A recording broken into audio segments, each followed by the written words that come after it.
station of Fox Sports. We are Baltimore. We are Florida.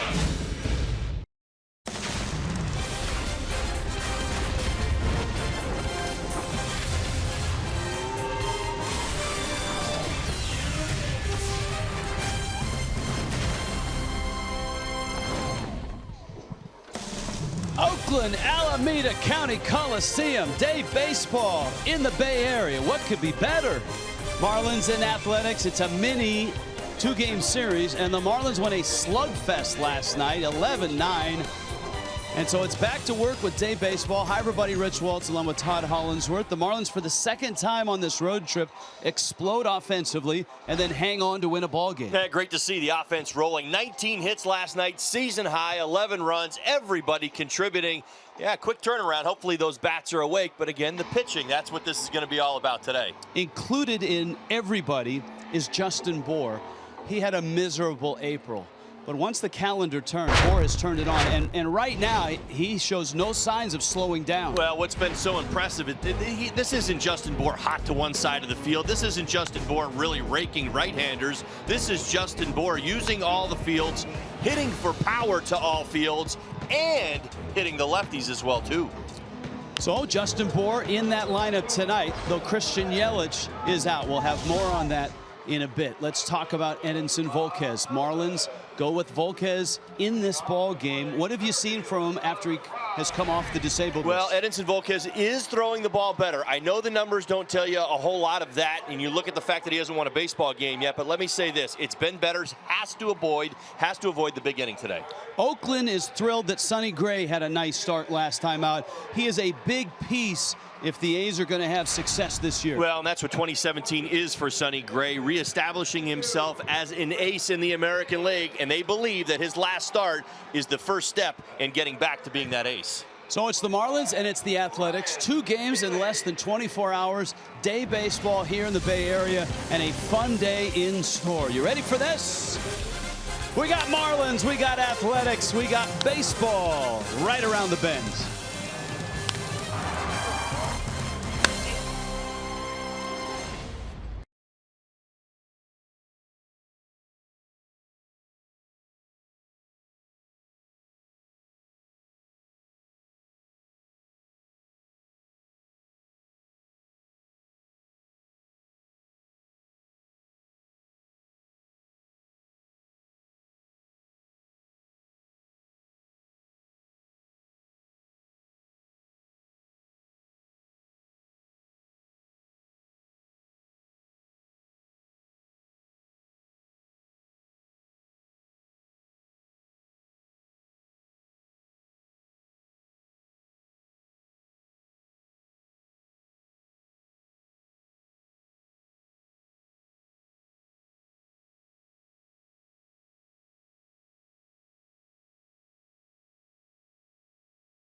By Southwest, transparency, low fares, nothing to hide. And by Jeep, get great deals on the Jeep lineup at the Jeep Spring Clearance events. By GMC, we are professional grade. And by your local Toyota dealers, let's go places. Alcatraz, a place you want to go when you're here in the San Francisco Bay Area.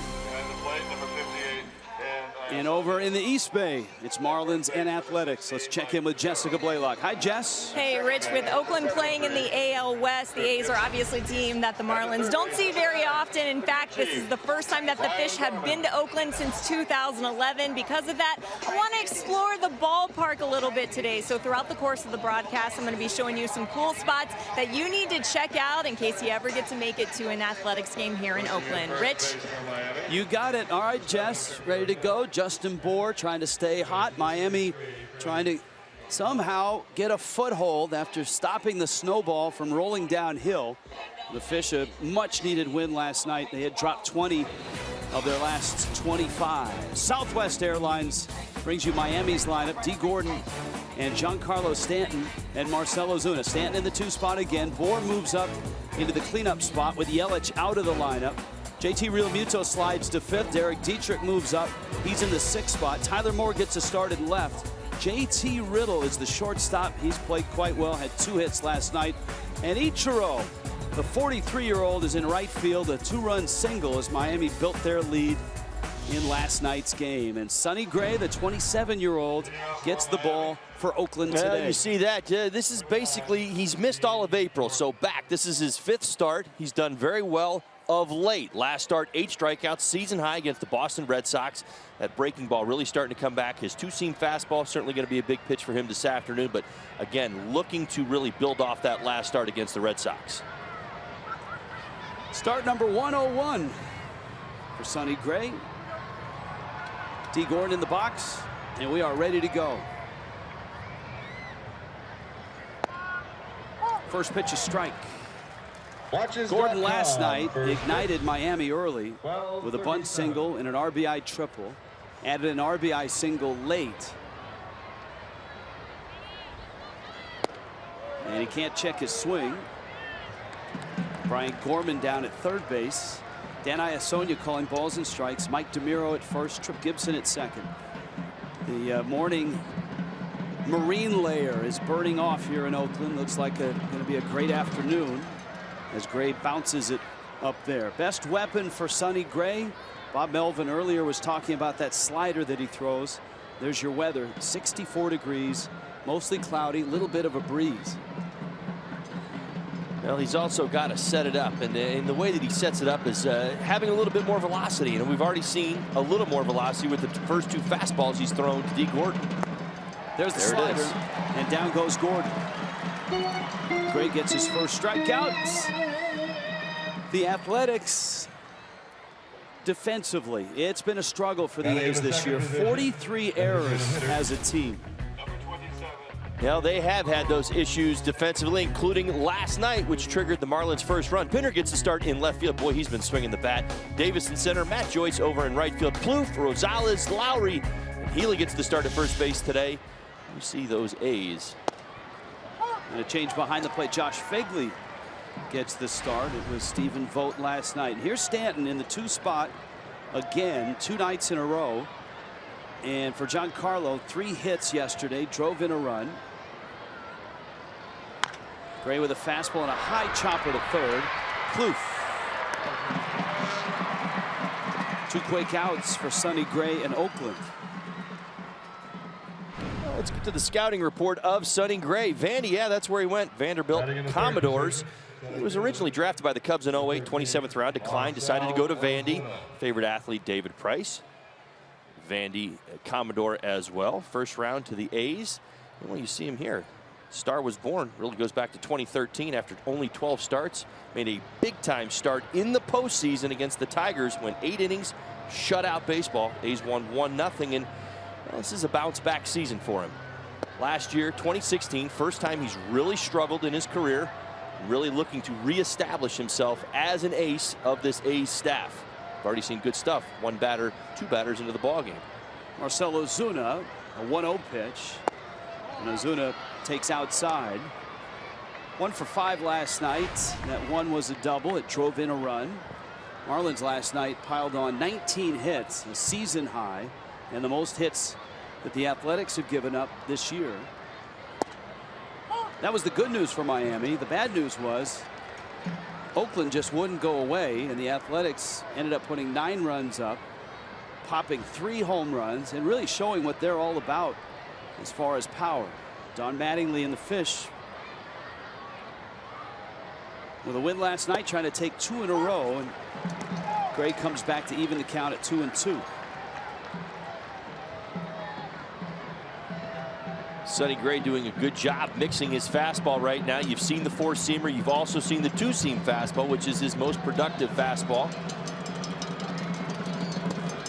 Slider. Ozuna no swing. Mike DeMuro at first. That's and I think the first 3 Marlins hitters have really seen the combination of what makes Sonny Gray an ace. He's got so much movement on that breaking ball, and when he has enough velocity to go with his fastball, very hard to not get caught picking one over the other. That's what Bob Melvin was talking about. He said, especially in that Boston game, the slider really was humming.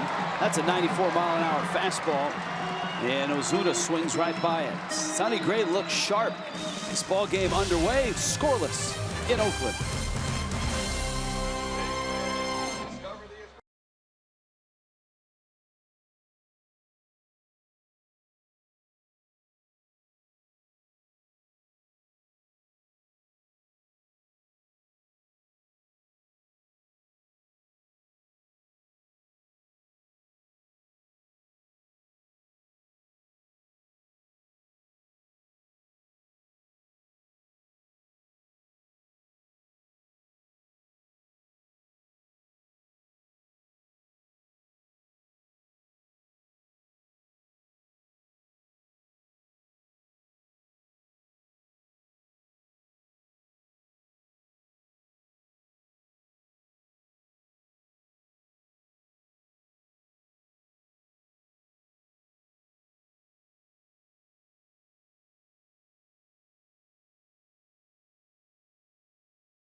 Fans in and around Oakland Coliseum. And here come the Athletics, a powerful team. A lot of home runs, a lot of extra base hits. Rajay Davis homered last night. He's in center. Matt Joyce slides to the 2 spot. Jed Lowry is hot right now. Chris Davis has popped 13 home runs this year. Ryan Healey is hot, 10-game hit streak. Trevor Plouffe at third base. Chad Pinder, a home run bender for him against the Red Sox. Josh Phegley in the 8th spot, and Adam Rosales slumping, hits 9th Southwest. Brings you Oakland's lineup, and here is Rajay Davis, who pumped one out of here last night to left as the A's simply wouldn't go away. Made it tight at the end. And Edinson Volquez, start number 9. They'll start through 8 starts. You see the 0-6 record, 47 ERA. Now there have been moments where Edinson Volquez looks like that guy. The guy that got the 2-year deal, the guy that's going to take the top spot in this rotation, but it has not been consistent enough. Look at that last start. 6 innings, 8 hits, 5 earned runs, 3 walks. That's what the issue really, more than anything, in my personal opinion, has been. 5 of 8 starts, he's walked 3 or more hitters. So a lot of times Edinson Volquez has made some trouble for himself. Let's see if he can avoid that today. 2-1 to Davis. JT Riddle, who has looked very, very good at shortstop this year. Miami's defense today. And here they are. Tyler Moore gets a start in left field. Marcell Ozuna in center field, getting the rare start out there today. Ichiro Suzuki over in right. Dietrich, Riddle, D. Gordon, Justin Bour, JT Realmuto, and Edinson Volquez on the mound for your Miami Marlins. Couple of things defensively. Tyler Moore getting a start in left. Now Christian Yelich, if you missed Marlins Live, has somewhat of a hip issue, maybe lower back related. And the Marlins are going to give him a day here, a day off tomorrow, and see where he is on Friday. Yelich has had a history at times of that lower back acting up. And so the Marlins are hopeful that with a few days of rest, he's back and ready to go. And this was a day where Giancarlo Stanton was going to DH. So you've got Moore in left and Ichiro over in right. Here's Matt Joyce. And he takes a changeup down low. Joyce was 0 for 3 last night, walked a couple of times. Seems like his bat is starting to perk up. Just a 194 start for him. Sends that one in the air, shallow left center, and it's Ozuna who makes the catch. And I would expect Ozuna will be much more aggressive going to his right than he was when he was in center, because he had Yelich in left field. Well, he's got to be in control out there today, and you saw it already on that routine fly ball to center field. Remember, he's got Tyler Moore to his right, Ichiro to his left. He is in control. He's the captain out there today, so he's going to have to call the shots. A little bit of a tough sky right now. Early day game here in the Bay Area. Jed Lowry, the second baseman for the Athletics, a nice night last night, and he's hot right now. 5-game streak, 9 hits. Lowry a couple of doubles last night. He now has 10 doubles on the season. He sits in the 3 spot. Chris Davis is the DH today. He's behind him.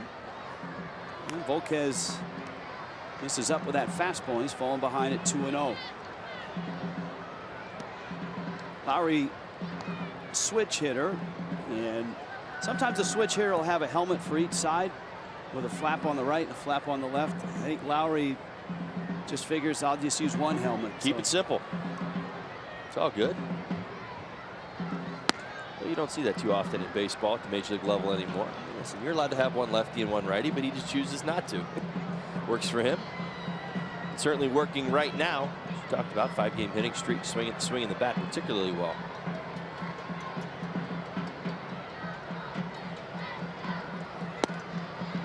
And a strike. And the Athletics last night with the home runs, Lowry's double, adding to their extra base hit total, 145 of them, which is tied with the Rays for the most in the American League.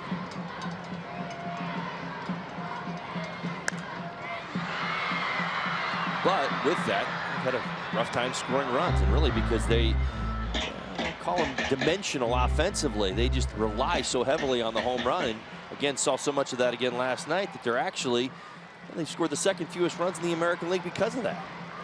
Bob Melvin has done a wonderful job here. Melvin in his 7th season.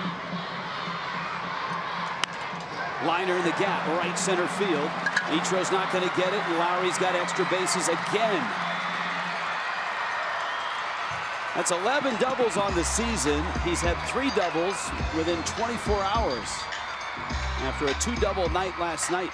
Now spring line drives all around the Coliseum. Going back to last night, gets a fastball to his liking right out over the plate. You see JT Realmuto's glove kind of carrying right back over the plate.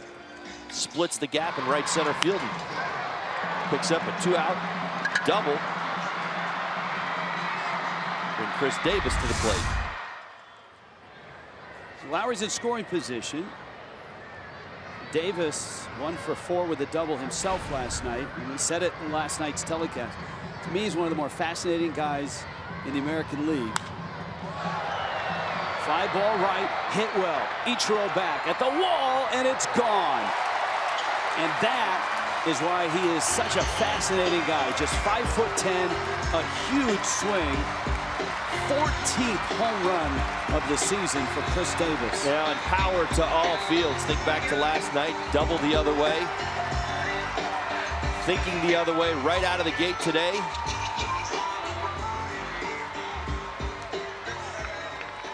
In the span of 2 pitches, the A's go up 2-0. Yeah, look at this fastball, right? Splits the middle of the plate, but it's down. Really, it's the swing and the launch angle. You see him get into the zone, through the zone. Good backspin right there, and ball carries out to right field. Feels like there might be a few homers today. The ball's really traveling well. Well, with Oakland swinging the bats, there's bound to be a few homers, more than a few. 3 last night, 1 already today. Ryan Healey popped one, a 3-run shot, and for Volquez, that first inning blues continue here. Comebacker gets by the mound. Gordon on the shift is there, and his throw is in time. Oakland doing what Oakland does so well, and that's homer. It's 2-0.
Back to work. Justin Bour, JT Realmuto, and Derek Dietrich, and Edinson Volquez. Feeling like a lot of pitchers in the American League have felt facing this Oakland team. Well, they got a lot of power. They've certainly flexed their muscles over the last 24 hours. That's the 4th home run in 10 innings of baseball between the Marlins and the A's so far. And this is the Athletics' first taste of the National League, their first interleague games this year. Here's Bour, and none hotter in a Miami uniform than this guy. The big left-handed bat, the Rule 5 pick from the Cubs. Starting to establish himself in the National League as a real force. Well, a lot of ways to talk about it. I found the simplest form is best. Highest OPS among National League first basemen, starters in the month of May. I mean, he's top 3 in just about every offensive category. He's hitting for power. He's taking his walks. He's using all fields. He's locked in right now, and he's playing with the elite. Yeah, we're talking the Goldschmidts, the Vottos, the Rizzos of the world. Yeah, that's who he's hanging with right now. Bour in last night's ball game was 4 for 5. Triple shy of the cycle, couple singles, solo homer off of a left-hander, which is significant, and an RBI double. He takes a strike there. Count evens at 2-2. So on the trip now, 4 homers. Remember, he homered 3 times at Dodger Stadium. Here's a look at that pitch, and Bour didn't like the call, and he had reason. 2-2. 2 of the homers on this trip are against lefties, and it's almost to the point now where you know, Justin has been asked so much about hitting lefties, and he's answering all those questions, and now you don't even blink now when he's in at bat, whether it's bullpen or starter, against the lefty. Well, and I think that's how he's thinking. Swing and a miss. Sonny Gray, good breaking ball. And strikeout number 3 for Gray. Marlins and Diamondbacks, a weekend series in early June on Saturday, June 3rd. First 7,500 fans get a commemorative Giancarlo Stanton 2016 Home Run Derby bobblehead, courtesy of the fine folks at Fox Sports Florida. Marlins.com, the place to go for tickets. Here is JT Realmuto.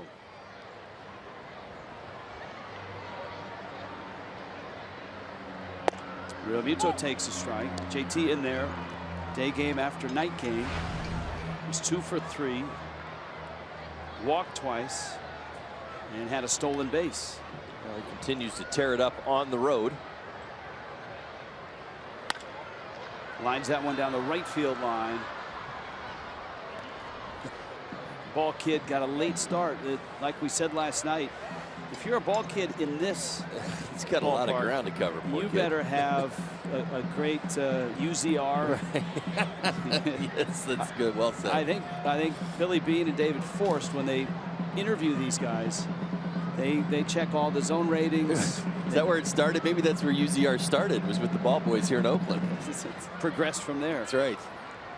Got to cover more ground in the outfielders, for crying out loud. JT Realmuto really does continue to swing the bat. I'll say this, 4 batters in, Sonny Gray has looked good. You've seen the 4-seam fastball, that 2-seam fastball with tailing action back to the outside corner to the right. He's struck out 3 of the first 4 batters he's faced. Good breaking ball. That one bounces up to Realmuto. Yeah, this looks like Sonny Gray 2015.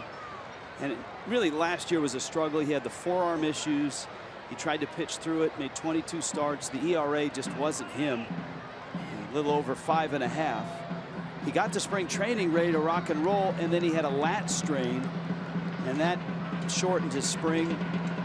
So this is start number 5. Of course, in 15, he was an American League All-Star, and he was 3rd in the Cy Young voting.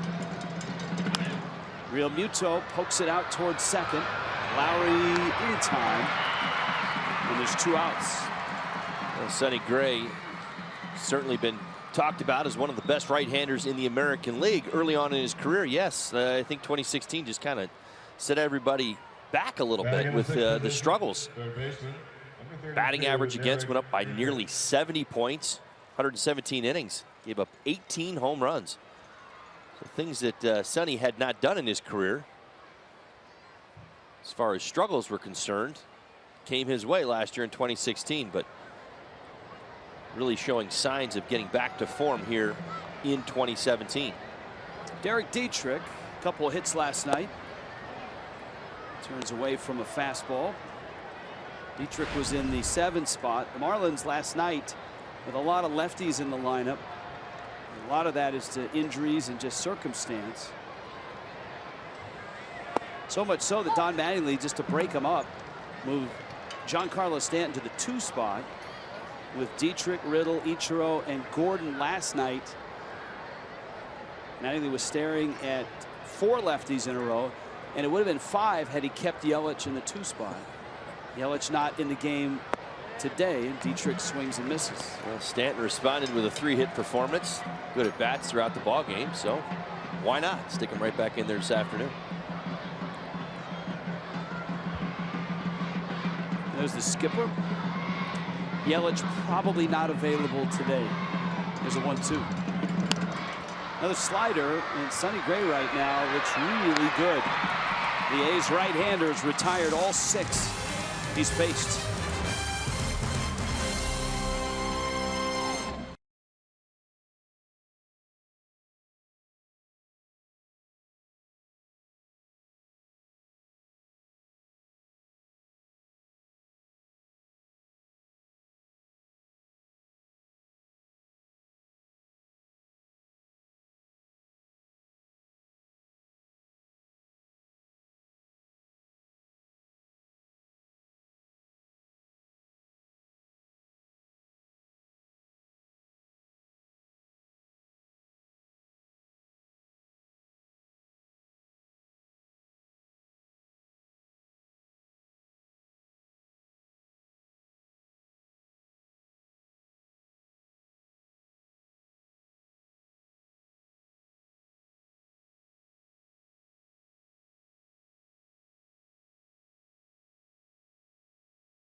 Oracle Arena. This is a spot that just popped up this season. It features local food trucks, great games like Cornhole and Connect Four. It's an awesome spot to come and hang out before a game, during a game, and how about this, guys? I even spotted a Dontrell Willis jersey. Check it out. Oh, that's back to Oakland. Dontrell Willis. D-Train. Encinal High School in Alameda. D-Train's stomping grounds. Jimmy Rollins. We're in his backyard right now. You know right. that. Yeah. These two guys had really nice major league careers. And Edson Volquez back to work. I love the food truck idea here. If you're in the ballpark, you can wander back into the plaza.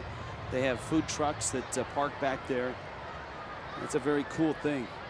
Trevor Plouffe, Chad Pinder, and Josh Fegley for the Athletics. Now look, this facility is aged. It certainly has had better years and better time.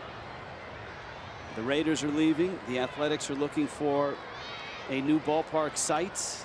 They hope to have an announcement in a month or two.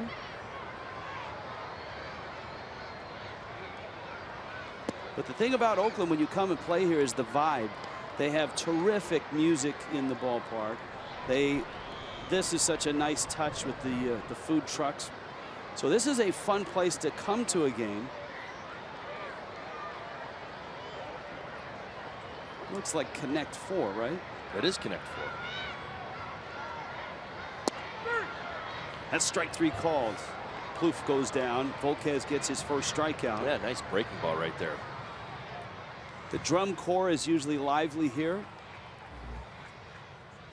Very festive. As a player, you come in, I don't use the word necessarily intimidating, but there are definitely times where you come in and you see this place packed out just a little bit, and they get into it here. Was that red foo in the Celtics jersey?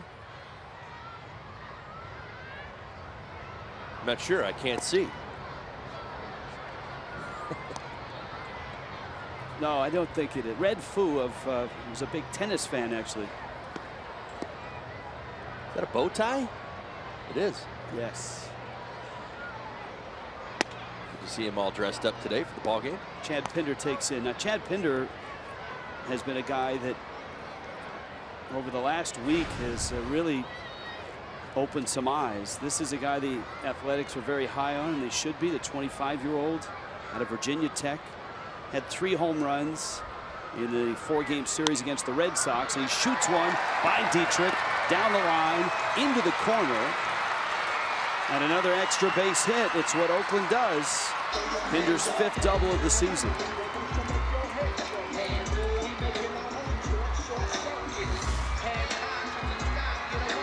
Well, nice swing right there. You see the front foot down early, able to get to that fastball on the inside part of the plate, rip it down the left field line. Look at that, nice and early. Even though he wasn't in the lineup to start yesterday, ended up in yesterday's ball game. He's earning himself more and more playing time. Gets to start this afternoon. Alonso not in there today. He was the recipient of the playing time. Alonso had missed time with a sore knee up until yesterday's ball game, which allowed Pinder to really be in the lineup more. That's the hot stretch you were talking about. 6 RBIs, was out of there yesterday as Alonso came back. Alonso homered, also hit by a pitch. And the news on Yonder Alonso is a soft tissue bruise. X-rays were negative, and that's great news for the Athletics. When it happened, you'd hoped that was the wrist that he had injured earlier. And so the fact that it's just a bruise, the Athletics are hopeful he'll be ready for the weekend series coming up. So Bob Melvin gets him right back in there. Pinder right back into the lineup. Alonso not in there obviously today. Quick turnaround, only about 12 hours from last pitch of the ball game last night to today's ball game. This is Josh Fegley, who gets the start behind the plate, former White Sox catcher, his 3rd season in Oakland. And he pulls one foul. 1-out double by Chad Pinder. In the first, a Jed Lowry 2-out double brought Chris Davis to the plate, and he went opposite field for home run number 14.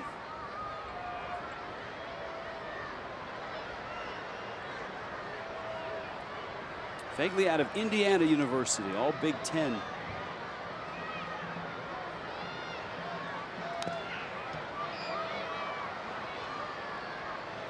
Count evens at 2 balls and 2 strikes. Volquez really working the inside part of the plate. String of righties right here for the A's. Pinder able to get to him, but wants to stay, has shown that he wants to stay inside on Healey as well.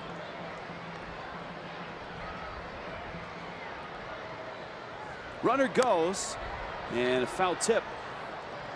Pinder had a pretty good jump. And it stays at 2-2. One game, actually, now that I check, that Milwaukee game just went final as well. So 2 games final, both American League. Toronto still trying to right the ship and get back to 500. Beats Milwaukee in Milwaukee 8-4. Marcus Stroman the win. He's now 5-2. And Minnesota, what a nice story that is in the American League. The Twins beat Baltimore at Camden Yards 4-3. Irvin Santana, incredible start again last night. This afternoon, the White Sox are down in Arizona. That game is underway. Chicago's got a 1-0 lead in the second. Afternoon baseball, that's about it. You got a few early starts out east. Cleveland and Cincinnati get going at 6:10. And then a lot of night baseball tonight on this Wednesday. Bouncer in the hole at short. Runner coming to third, and the throw is going to get him. Nice play by Riddle and the tag by Dietrich. And Pinder is caught trying to go second to third on a bouncer in the hole. I'll tell you what, JT Riddle just continues to impress. And the word that I keep thinking about since his return from the minor leagues the second time is smooth. Everything he does, even the transfer right there. Watch him roll to the backhand right here. Quick exchange, step and a throw. And nothing difficult about it. You don't feel any kind of tension or, you know, he's accelerating through the throw. His rhythm right now is so good, both at the plate and in the field. Adam Rosales. Rosales getting a lot of playing time because of the injury to Marcus Semien. A's are hopeful that they get Semien back. That's a guy that hit 27 home runs last year. Well, the A's are looking for a little bit more power right now in the lineup. Was that? I don't think sarcasm started. Well, you're right. It's a little early. The 4th inning. But no, I mean, Semien, 27 homers, 27 doubles last year. Had wrist surgery, and he's still working his way back from that. And so Rosales at short, and he's slumping right now. He's 2 for his last 24. Runner goes. Pitch is low. Real Muto's throw on the money. Oh, my. And Gordon with the catch and the tag. JT Real Muto, one of the best in baseball at throwing and catching. And he throws out Josh Healey. Oakland with a 2-run homer, up 2-0.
Yes, sir. Maybe there should be a disclaimer for running against JT Real Muto. Ooh, you're on your game today.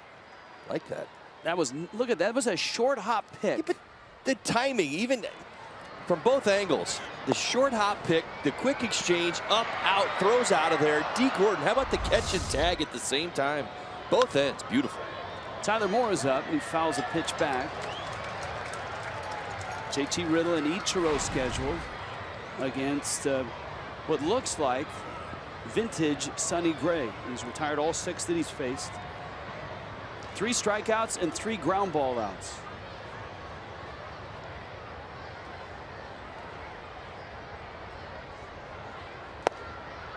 Moore, who's been really nice off the bench, getting a start in left field.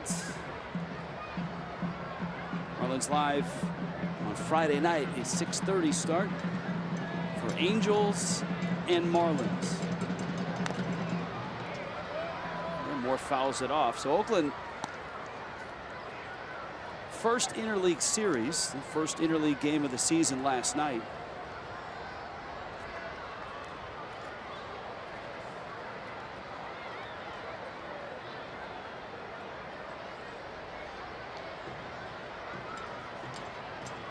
To Tyler Moore.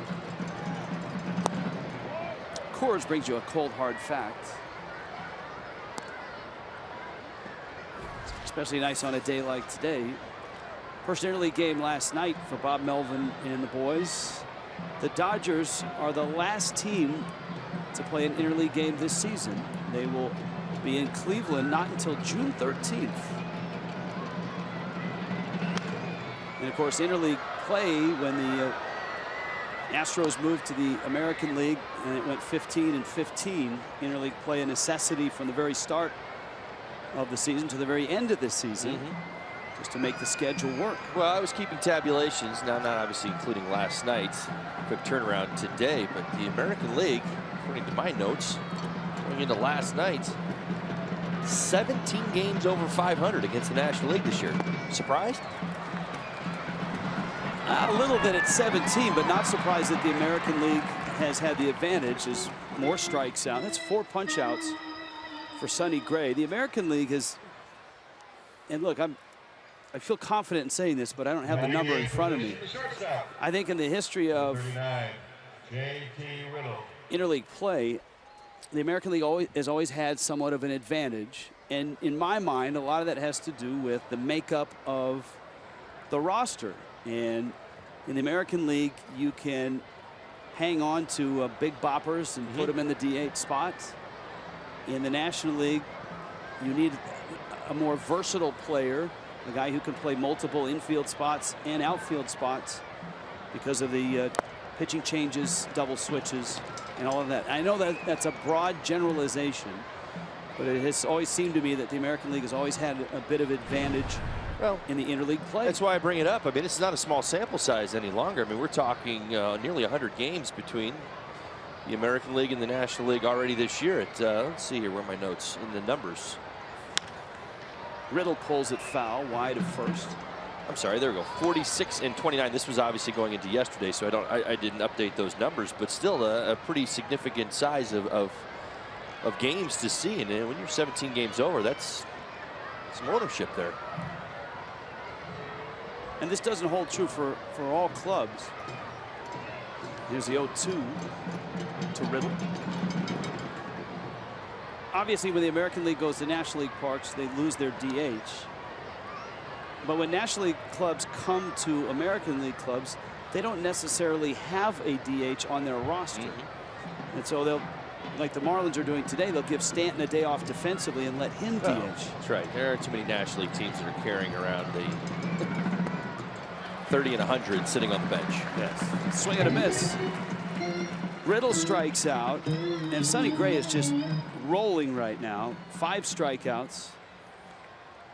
So you can see the Marlins all time, they're under 500, but up until a couple years ago, they were one of the best in the National League, and yet their record wasn't lights out. So that tells you that the American League has been at an advantage.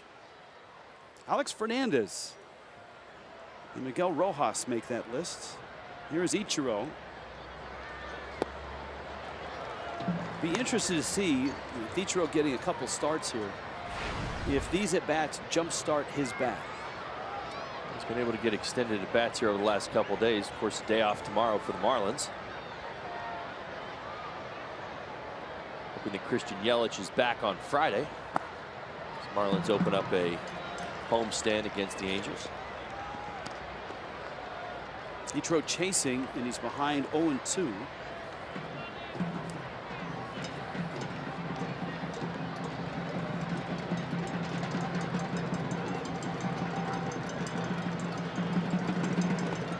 Check swing. Nope, not a check swing. Brian Gorman says he swung. Ichiro in conversation with Dan Iasonia. Sonny Gray strikes out the side. How about that? Sonny Gray is rolling. He's got 6 punch outs.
Memorial Day weekend, Burgers and Beer, Angels and Marlins.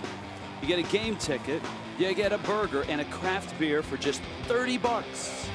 Marlins.com/burger for tickets. And Friday night, T-Mobile will bring you fireworks. That's the Angels. The Marlins will stay in interleague mode come Friday night. Here a 2-0 start for Oakland. Edinson Volquez gave up a 2-run shot to Chris Davis.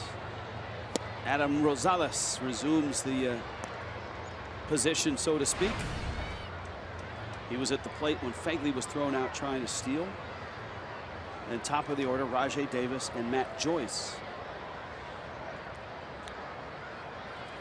Edinson Volquez really looking to keep things in check. Pretty clear that Sonny Gray, first time through the lineup, has his A game today.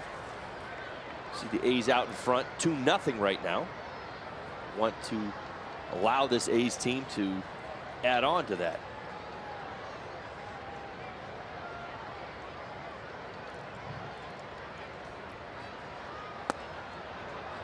Volquez misses in. Rosales been in the league a long time. This is his 10th year. Cincinnati, a stop with Oakland, then to Texas and San Diego, and now back to Oakland. Very versatile guy, never has been able to hit much in the big leagues. Strike 3 called, and Rosales goes down. So first time through the order, Edinson Volquez has a pair of strikeouts. Trying dialing up that 2-seam fastball to the low inside corner against those righties. We've talked about it today, able to find it right there. Pitch just before it, close. That one good enough. Well, good enough for Volquez, not good enough for Rosales. Well, he's going to go back and look at that. I'm playing this 50-50, buddy. He's going back and look at that video and say, wait a minute, that was low and in. I don't have to worry about that anymore. It's not 50-50 from us. Rajai Davis bounced out back in the first. And Davis fouls it at the plate. Rajai Davis, a guy that has had a really nice career, especially running. He's had 5 seasons of over 40 stolen bases. He led the American League in stolen bases last year with 43, and that was at age 35. He's 36.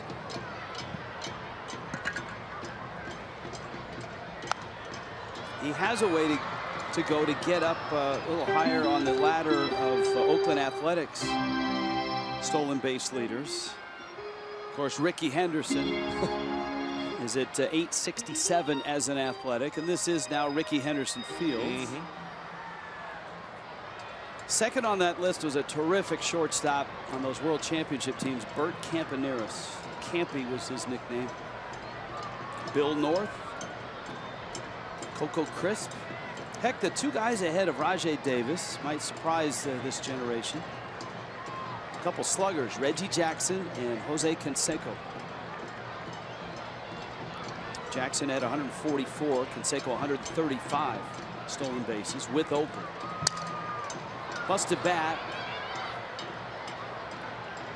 And the count 1-2. There you go, Reggie Jackson, Ricky Henderson. X number is retired. Canseco, first to do 40-40. 40 stolen bases, 40 home runs. Jose is working on Oakland's, I believe, pre- and post-game shows on television. I think he's the only commentator to wear a tank top or a sleeveless shirt.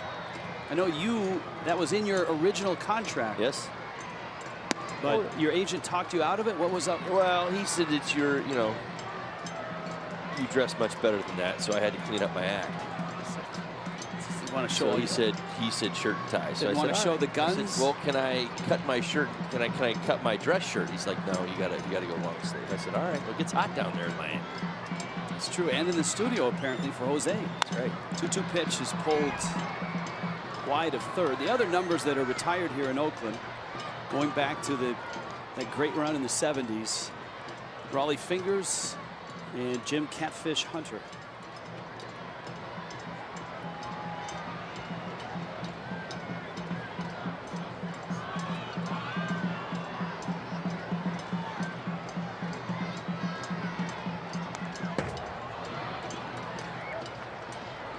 Rajai Davis putting in a good at bat here. Good battle between Davis and Volquez. You see the pitches this at bat. Volquez has kind of brought it all out. His entire arsenal he's thrown Davis's way. He's been able to fight it off out in front a couple times, late a couple times, but doing everything in his power to get a piece. Hang in there at 2-2.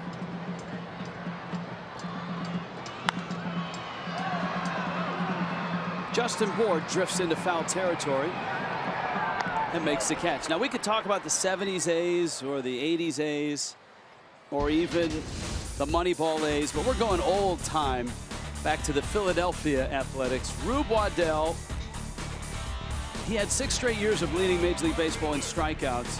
He spent his entire bonus on a drinking binge, but as a kid throwing rocks at birds, that's where he got his good fastball.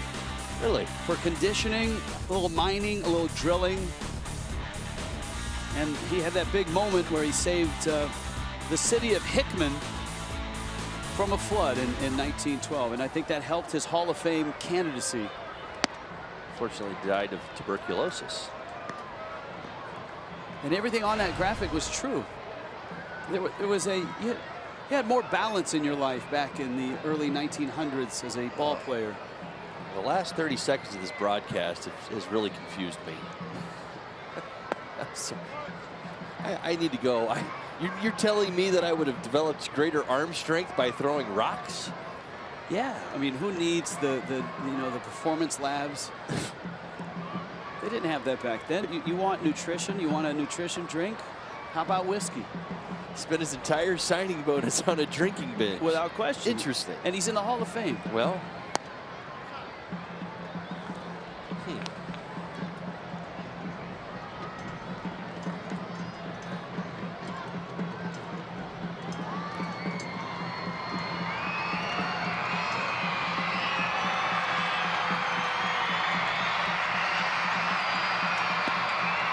That's a strike. Matt Joyce was ready to head to first. And Volquez has come back to get back into the at-bat at 3-1. It's right at the knees. Joyce, a fly ball out in the first. And that one runs out. And so Edson Volquez is going to bring Jed Lowry to the plate, one of the hottest of the Athletics. Certainly don't want to walk anybody. Still the first walk on the day. We've talked about Edson Volquez and his command issues at time, but he's kind of wandering into the danger zone teeth of this A's lineup. A hot Lowry and a Davis who's already homered today.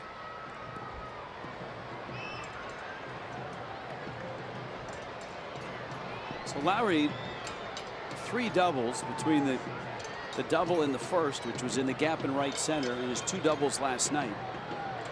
A 6-game hit streak, 10 hits in those 6 games.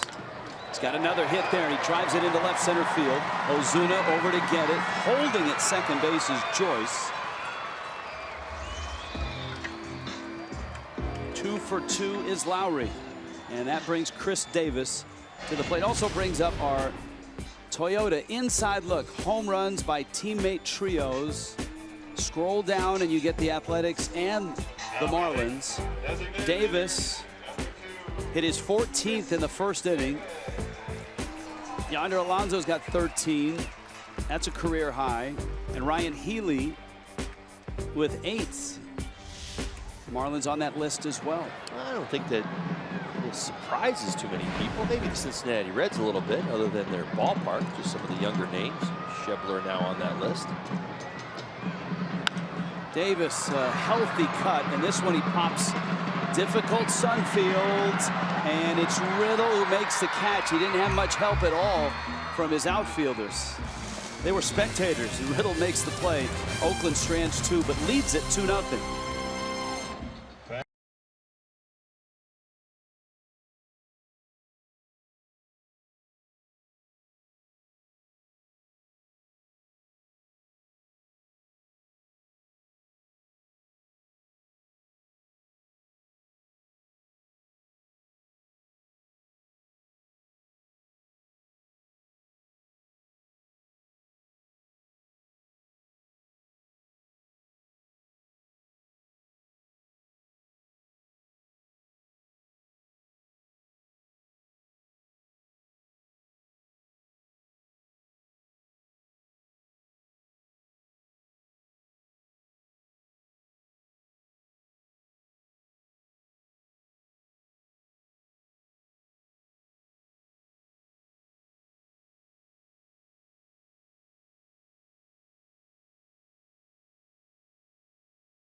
Sonny Gray has pitched. That lead might just stand up. However, second time through, the average jumps over 300, and D. Gordon lashes one in the gap in left center field. He's got a hit.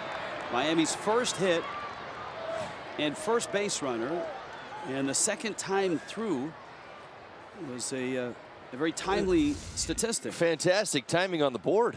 My goodness. 324 batting average, that second time through going up. Nice approach by D. Gordon.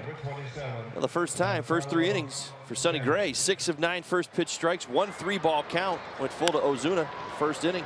6 punch outs. So what do? You get a little bit more aggressive that second time through. D. Gordon finds himself over at first base. Gray now faces Stanton for the second time. Giancarlo bounced to third back in the first. A 3-hit night last night, including an RBI single. Gordon swiped bag number 14 last night. He's away from first. Stanton lashes one into center field. That one hit hard. Gordon around second, headed to third. Davis's throw not in time. Miami ran often and with success last night against everybody, whether it was Stephen Vogt behind the plate or anybody wearing an A's uniform in the outfield. Well, that aggressiveness was talked about prior to the series, and you've seen it all series long. Great swing by Giancarlo Stanton. Gets an elevated fastball right there. Watch D. Gordon. He's reading the center fielder, Davis. Watch, as soon as the head goes down, D hits the accelerator just a little bit more. Gets himself all the way over to third base. Sonny Gray, well, frustrated with those circumstances. So first 9 hitters.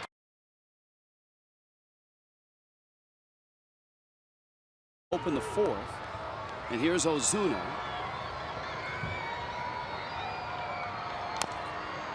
And Marcel fouls it at the plate.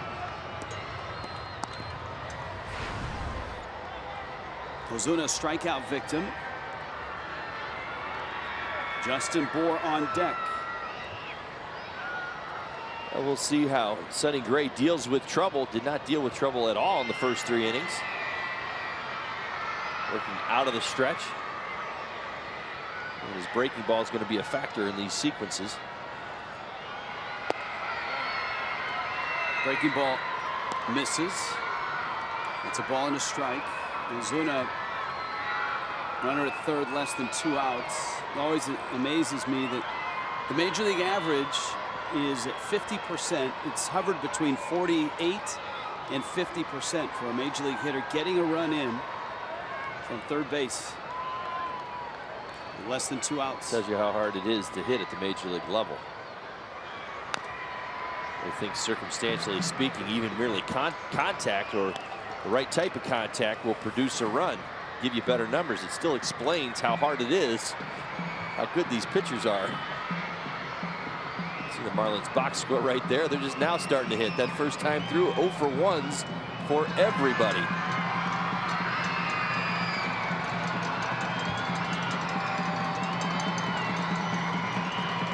One-two,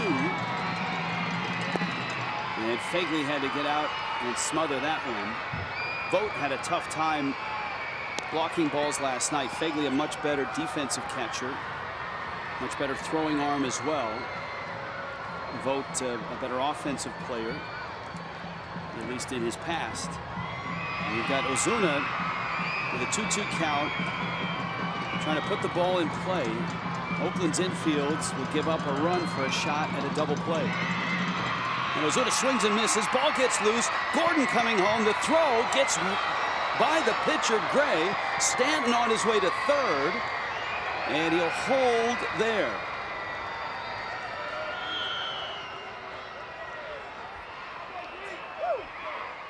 So it's 2-1.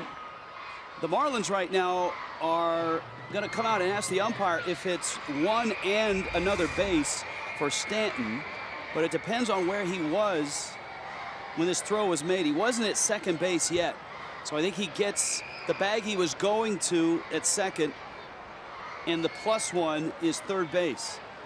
And Don Mattingly comes out, and he's going to talk to Dan Iasonia. Ozuna ended up at second, but he's out regardless on the strikeout.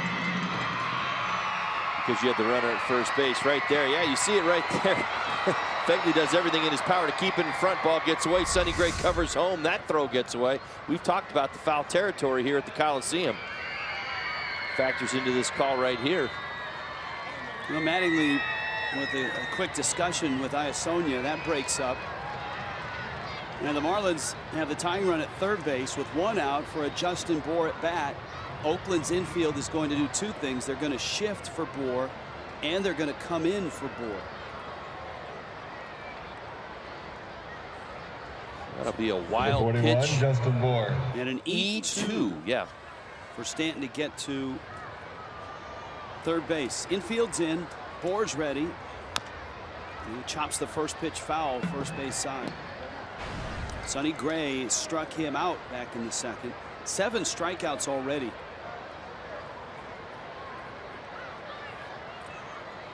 Smyrna, Tennessee, the home for Sonny Gray. Infield still in. 0-1. And Fegley trying to smother that one. So runner at third, less than 2 outs. Now is Justin Bohr. He's average. He's right on the major league average. But you tell him he's average after the game. No, he had 4 hits last night. That's right. He's exceptional. He's actually homered in 8 of his last 12 games. And Gray looking for a punch out or a weak ground ball. And he got that slider on him again, and Bohr could not hold up. Now, discipline is the key word here. You recognize the velocity. He throws that breaking ball so hard. You see that heavy spin coming out of his hand as a hitter. Ends up at the bottom of the zone, but a lot of times you've already started your swing and you find yourself swinging at something that you're real frustration. Kind of let it go and you realize that ball's not anywhere near the strike zone. And Bohr again swings and misses. And when Gray needed a strikeout, he dials up number 8 on the day. Watch how hard this breaks down. Look where it starts. Visually at about the belt, out of his hand, finds itself at the bottom of the strike zone. So hard to lay off this pitch. Marlins hitters today really having a hard time picking it up. See it right there. Sonny Gray, 8 strikeouts. Not even through 4 yet. JT Realmuto bounced out back in the second. Obviously with 2 outs, Oakland's infield is back. You got Stanton at third in a 1-run game. We talk so much about parents and letting their kids play other sports other than baseball. This is a great matchup. You've got JT Realmuto and Sonny Gray. Both were high school quarterbacks. Both played at the highest level in football crazy states. And both won state championships. Realmuto in Oklahoma, Gray in Tennessee. A 5A title for Gray in Tennessee and a 5A title for Realmuto in Oklahoma. And how'd they turn out? Pretty good.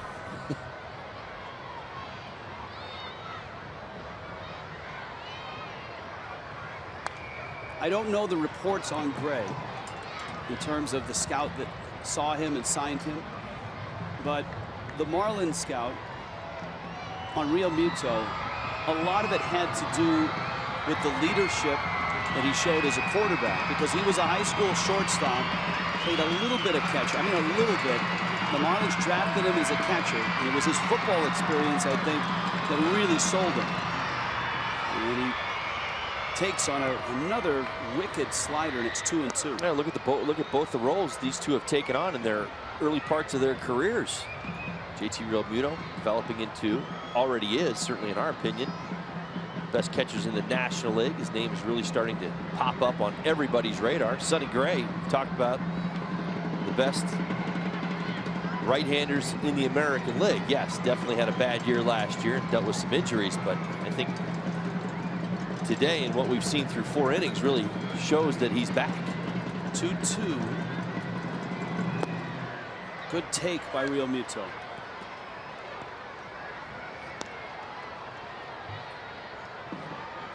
Derek Dietrich is on deck.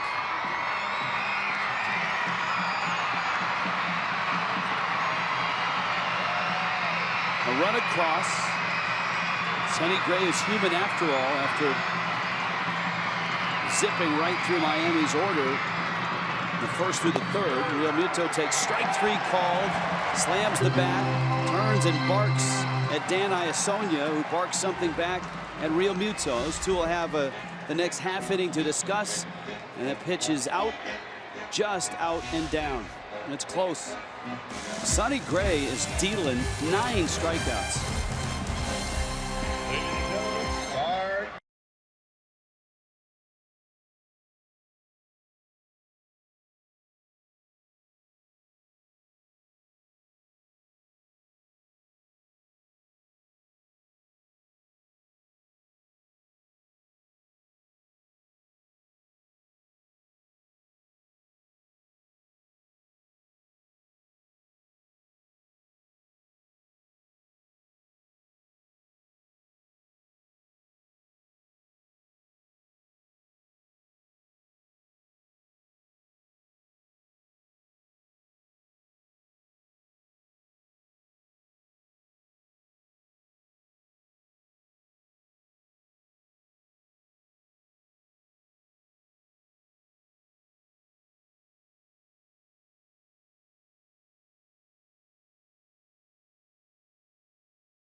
Machine and gone back to 2015.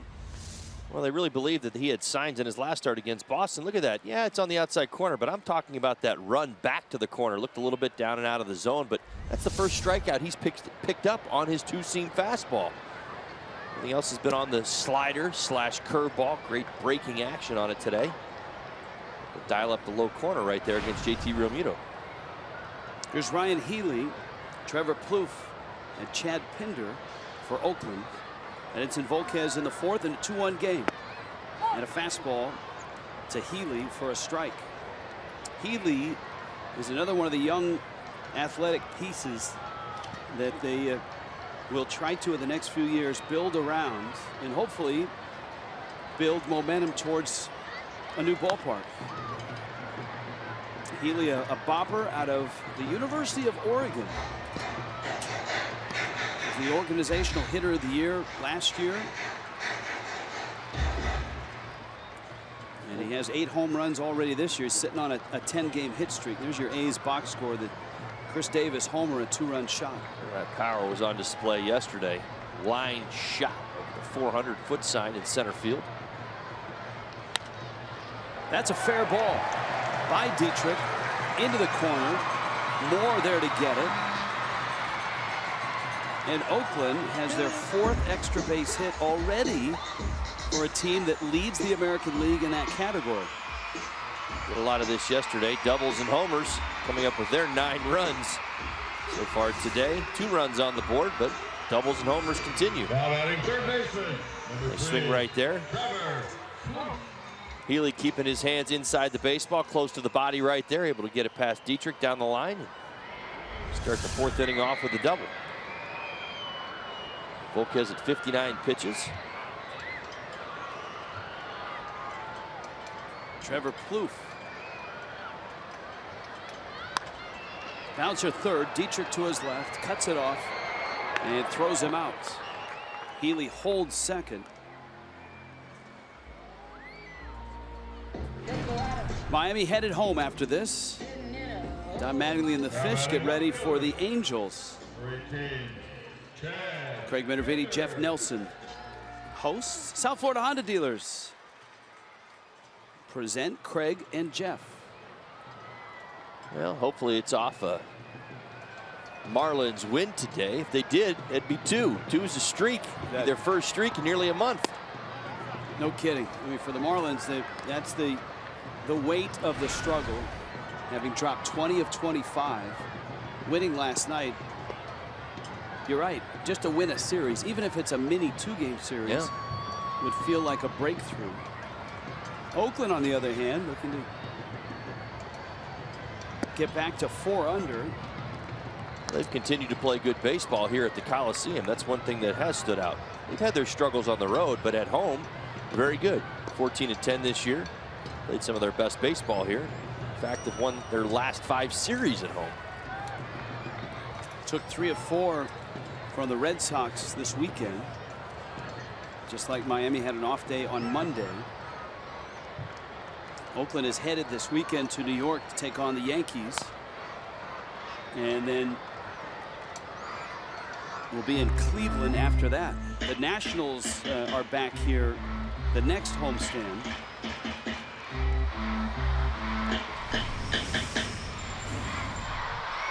Albert Pujols chasing 600.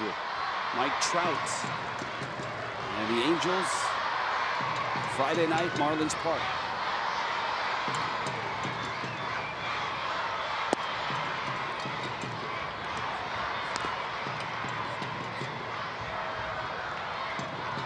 Now Pinder doubled in the second. We were mentioning the series he had against the Red Sox. He had 3 homers in the 4 games, and one of those home runs, according to one statistical bureau, is the longest home run hit here. I mean, think about that. There's a roller out towards short, and Riddle fires to first. Now, you've seen some games here. I have seen a lot. Watch this home run and watch where this ends up.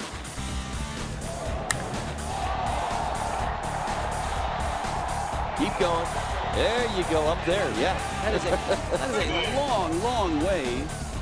StatCast had it at 460. Hit Tracker online was up 480. I want to say 483. Up, right up by StubHub. That's a long way up. He's got that kind of power. Probably surprised himself just a little bit. Edinson Volquez is one big pitch away from getting out of another jam. Leadoff double here in the 4th. Healey has been stranded. A's unable to get him over to third base. Still sitting over there at second now with 2 outs here in the 4th inning.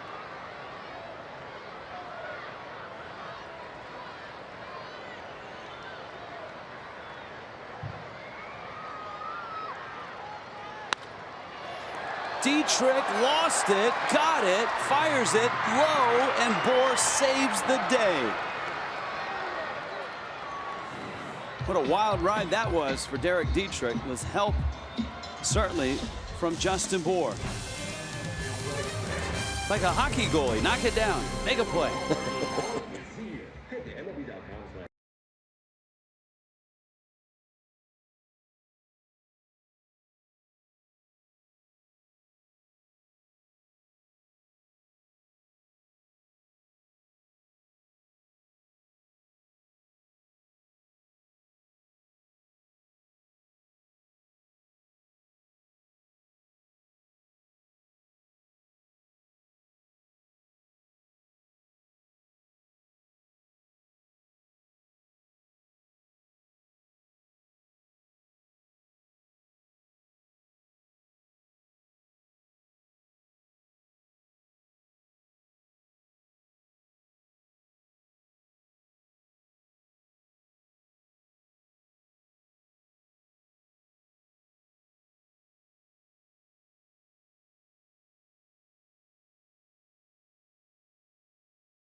Cool feel to it with the brick, and it's also got some really cool athletics paraphernalia and memorabilia. You're also going to be able to play shuffleboard and pool, grab a great craft beer. If you make it to a game here in Oakland, be sure to check out Shibe Park Tavern.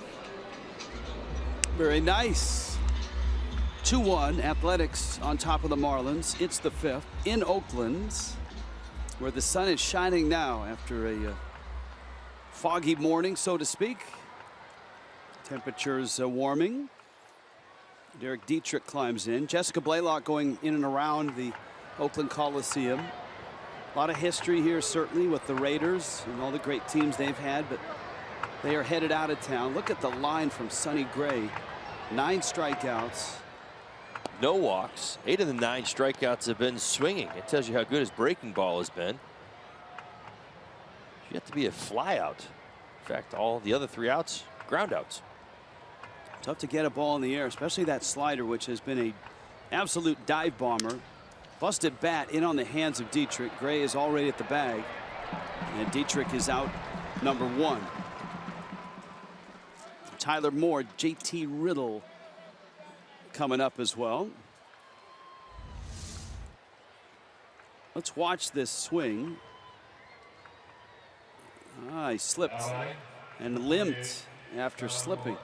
Marlins can ill afford to lose another body. They've lost so much over the last 2 weeks. Echeverria, Prado, Rojas. You see that right foot right there, kind of tweaks it just a little bit. Chen, Kohler. Last night, Yelich. And all hopes are that for Yelich, it's a matter of a day or 2. Well, as dominant as Sonny Gray has been, the Marlins find themselves in a ball game here. It's 2-1. They're down a run here in the 5th. They haven't been able to get a whole lot going offensively, but Edinson Volquez doing the job so far, keeping this thing close, giving the Fish an opportunity to get those bats going. Moore lines it down the right field line, and that's into the corner. Mentioned it last night. One of the odd things about calling the game here right now is that you realize in 3 to 4 years, nobody will be here. The Raiders won't be here. The Warriors won't be here. They're headed to San Francisco. Now, the Athletics might be building a new ballpark, maybe on this site, but the other 2 sites, Lake Merritt, which is down in the downtown area, and Jack London Square, that's strike 3 called. Sonny Gray, 10 strikeouts. My goodness. Yeah, there's the breaking ball. We talked about the JT Realmuto strikeout only being the only one on the fastball. You see this one right here. Geico going to bring you a Marlins moment. Kevin Millar had an inside the park home run, believe it, in '99. 4-run 9th at Wrigley Field, and Miami came back to beat the Cubs. Big day for Kevin Millar, an inside the park home run. Here is Riddle.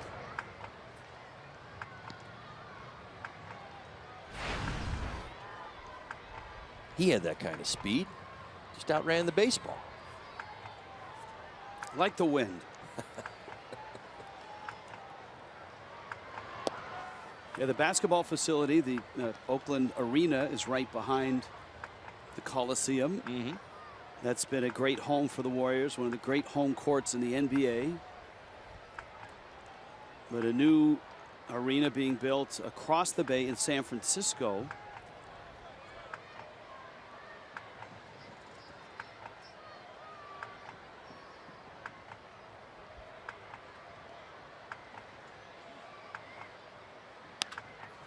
Right back to him, and Gray gets the glove down, underhand flip, and he goes 1-2-3 through the Fish in the 5th inning.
Some concern for Derek Dietrich.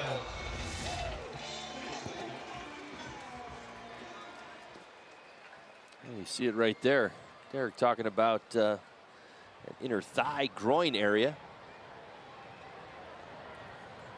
Dustin Luker, Marlins head trainer, talking with Don Mattingly. So Dietrich's back out there trying to keep stretched. And of course, the first ball of the inning is a sharp one to his right, and he has to cross over on that. Yeah, that's the game of baseball right there. It finds you.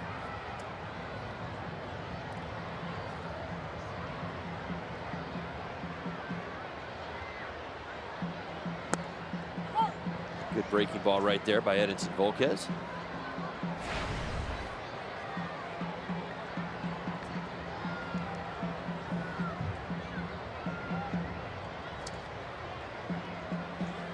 Two-one ball game. Adam Rosales, and of course it's Dietrich. Accurate throw. Rosales out for the second time. And it's the top of the order for Oakland. It is one of the more popular events at Marlins Park, and that's Bark at the Park. The first one is June 3rd. Marlins will try to pack the park with the most dogs ever to attend a baseball game. The portion of the proceeds, of course, always goes to the Humane Society. Marlins.com/special events. Bark at the Park. That is Saturday, June 3rd. That's also the same night as the Giancarlo Stanton bobblehead giveaway. To right, Ichiro is there, and he makes the catch.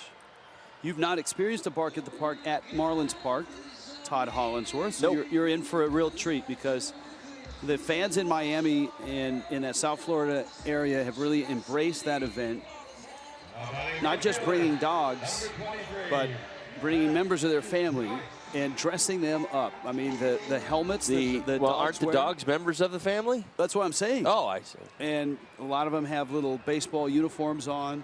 The Dachshunds. The adults or the dogs? The dogs. Oh. You know, the ice cream cup helmet, right? Which is a standard in baseball for many years. Right.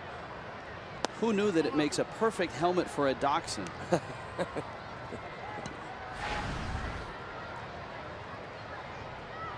Do the dogs get to walk on the field?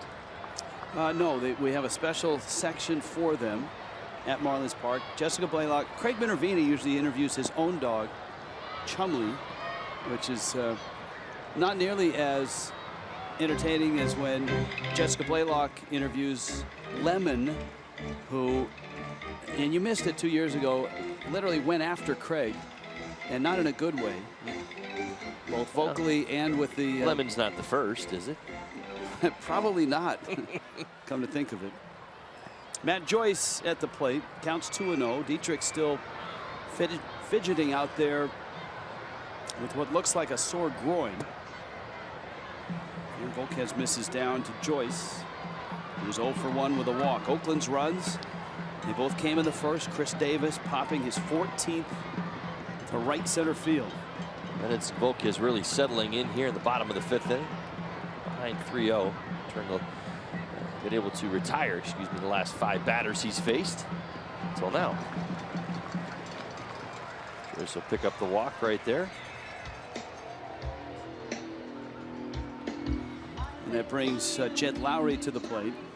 Well, we talked so glowingly about the food trucks here in Oakland and how cool that is. They just made a delivery, but they made it to that man, Ray Fosse, who's not sharing anything. There he is. Atta baby. There it is. See, look at that. Look at that guy. Ray, of course, is terrific. Ice cream truck? Yes. Wow. Ray, with all-star catcher with the Athletics, world champion, and a longtime analyst, and one of our favorite guys. We don't get it. Yeah, look how close we are to Ray. He won't share his ice cream. He's mocking us. The ice cream. Bring the ice cream. He didn't bring enough for everybody. Oh. Ken Korak and Vince Cotroneo over there on A's radio. You see the Bill King sign up there. Bill King going into the Hall of Fame. And they actually have one of Bill's favorite sayings was "Holy Toledo," and there it is out in center field. It lights up after the game, or a big play, or a home run. Bill King is one of the great radio announcers of all time, an incredible NFL play-by-play voice of the Raiders, longtime play-by-play voice of the Warriors, and of course the A's. That is trouble in the corner. Lowry's got another extra base hit. Ichiro trying to dig it out. Runner around third. Joyce coming home, and he's going to score. And Jed Lowry is doubling Miami to death right now. 2 last night and 2 today. Well, stays on that torrid stretch he's been on even coming into this series. I was wondering if the day off, he's had a day off on Monday, would slow him down. That is not the case. Hitting just about everything in sight, especially elevated and at the belt. Picks up his 3rd hit of the game down the right field line, and well, with 2 outs, Joyce off to the races. He knows, doesn't even have to look back. This is just about being as fast as you can around the bases and scores easily.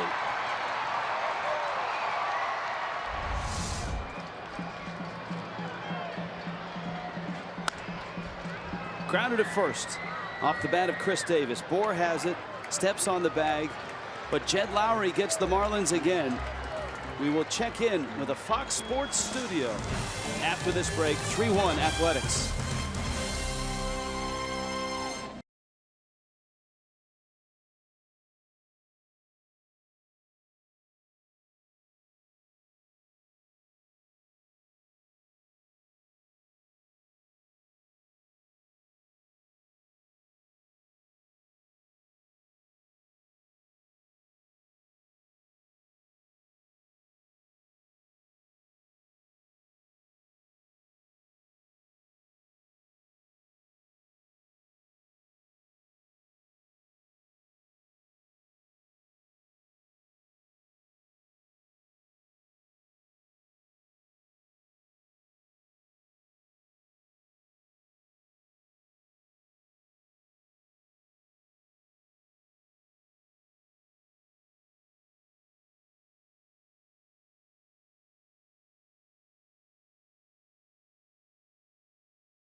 Trying to bunt, drops it down. Gray pounces on it and fires low, and Healey picks it out. It's an out. Gray holding his hat. While we were away, Derek Dietrich and Don Mattingly in discussion. Now batting. And Dietrich walked back behind home plate towards the clubhouse. Whether he is out or not, we'll see. He may have gone back in just to get treatment.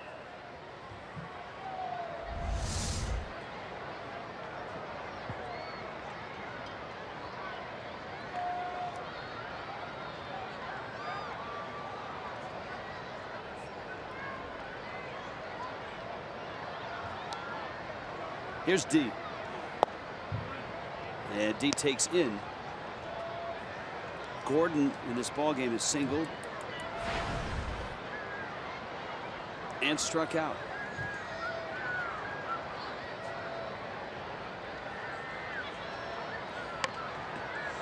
Gordon bunts. Gray throws. And so the Marlins twice try to bunt and twice get it out towards the mound, and Sonny Gray makes easy plays at first base. Well, I'll tell you, I think that's a message right there of how nasty Sonny Gray has been this afternoon. The Marlins still only down a run in this ball game. See him at 69 pitches right there, but doing anything in their power to get something going.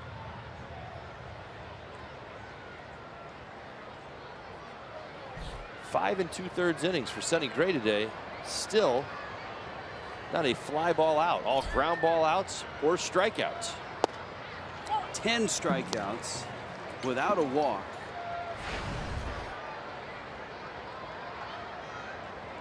His career high is a dozen. He did it last against the Angels back in 2014. Stanton fouls a pitch back and Gray's out in front of him 0-2. Bounced to third, singled in the fourth.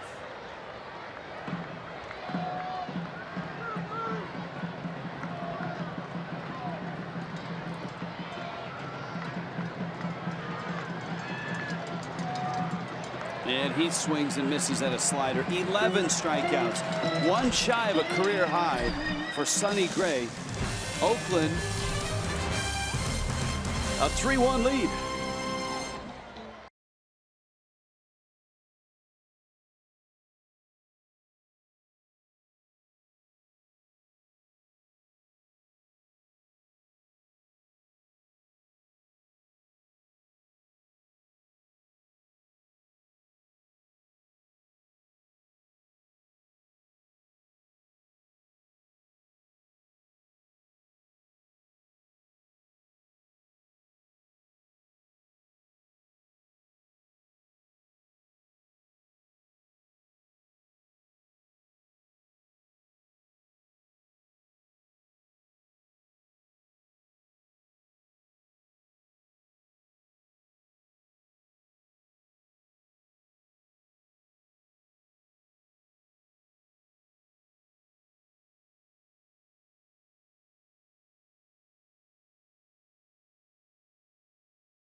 Get great deals on the Jeep lineup at the Jeep Spring Clearance events. By your South Florida Chevy dealers. And by Publix, where shopping is a pleasure. Derek Dietrich stays in the ball game. Edinson Volquez goes to work on Oakland in the 6th. Ryan Healey, Trevor Plouffe, and Chad Pinder in a 3-1 ball game. Jed Lowry's got 3 hits, 2 doubles, an RBI, scored a run. And Chris Davis a 2-run homer. And of course Dietrich is tested with that sore groin again, and he passes the test, throws out Healey. And we saw Dietrich head back towards the clubhouse, get some treatment, and he is still in the ball game. And if this doesn't test it, nothing will. Well done. Hot smash down the line. Long throw after getting himself behind third base bag. Watch this. Little backhand right there. Set and throw. Perfect strike across the diamond. Well done.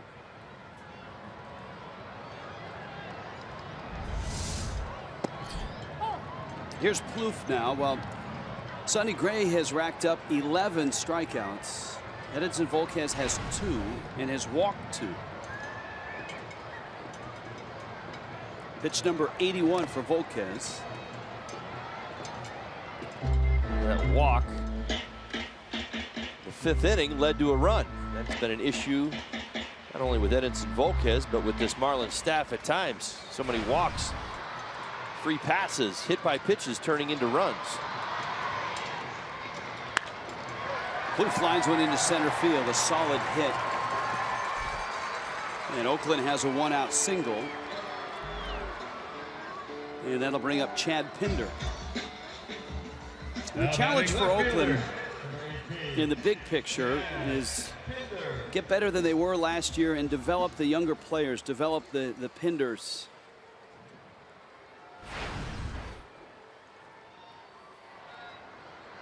They definitely have some pitching talent, particularly in the rotation, and they definitely hit for power. But other than that, they've got some issues that need to be cleaned up over time.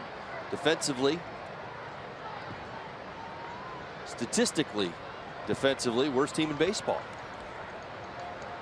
Well, look, I mean, along with Pinder, you've got Ryan Healey, Marcus Semien, who's injured, the young shortstop out of the Bay Area, a Cal product. Pinder, and there's talent and more athletic talent. Not, I guess that's the wrong way to say it. Ball in the dirt, and Real Muto could not smother it, and that's going to move the runner up to second base. More athletic in a sense that the talent that's coming up should be better defensively, should be able to run a little better.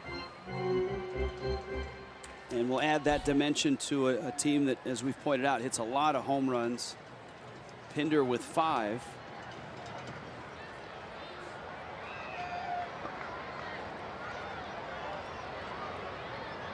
He's doubled and bounced out.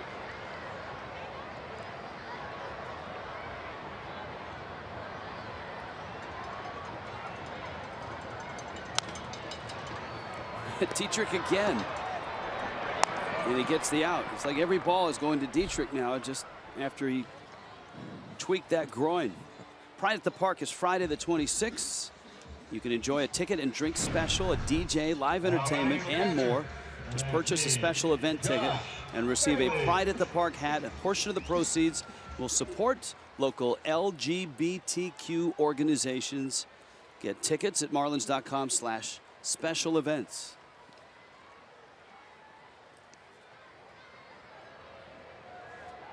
Fegley already has bounced to Dietrich.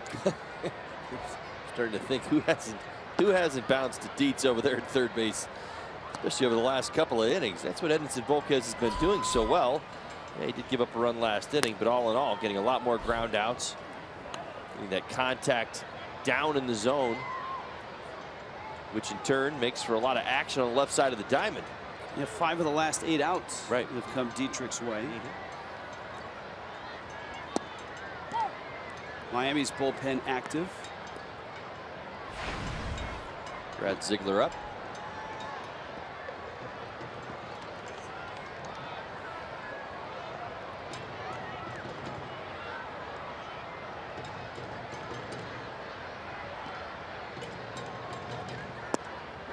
Real Muto fires, and he's out. That's the 3rd runner that Real Muto has picked at second base. Now, Oakland is going to look at this and possibly challenge Bob Melvin. Mark Kotze, former Marlin, his bench coach. Here's a look. Gracious.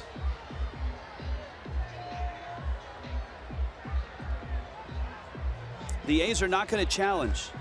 Watch his foot, see if it gets stuck. It did. Kind of bounces a little bit, kind of sticks in the dirt. Yeah, and that prevented him from getting to the bag cleanly. Tell you what, JT Realmuto's got to get that thing licensed.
team store here in Oakland, you're going to find a lot of white elephant merchandise. Now, how did this animal become associated with the Athletics? Let me give you the story. It stems back to 1902 when the A's were still located in Philadelphia and were a very young franchise in the American League. The then manager of the New York Giants referred to them as a bunch of white elephants, and the A's decided to capitalize. They made the white elephant the team insignia, and it served them well. The A's went on to win the American League pennant that season.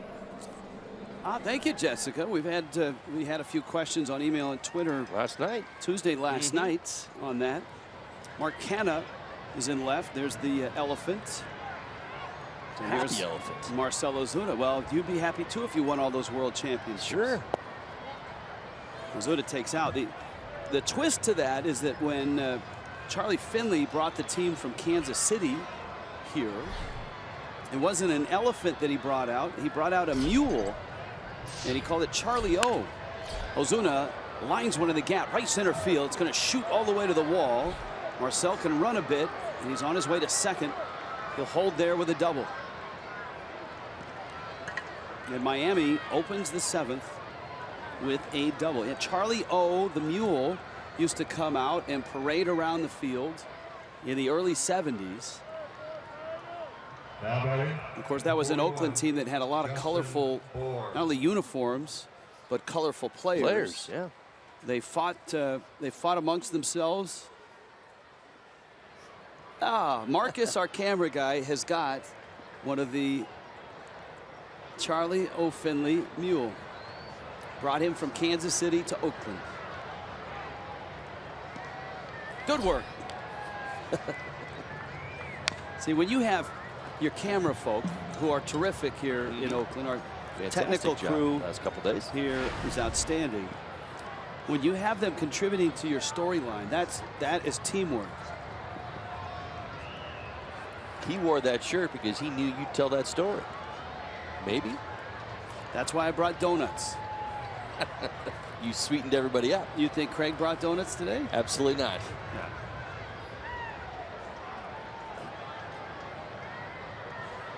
Here's Bohr. Bohr takes a strike. Now, this has been a real frustrating ride for Justin Bohr, who had a big night last night, 4 hits, a double, a homer.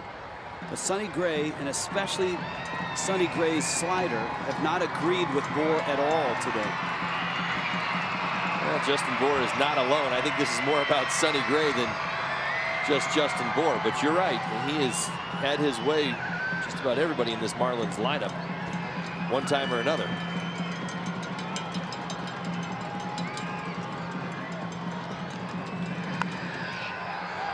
Bohr pops it up. Fagley tosses the mask and makes the catch. And it's a big out to get for Gray because Ozuna stays at second.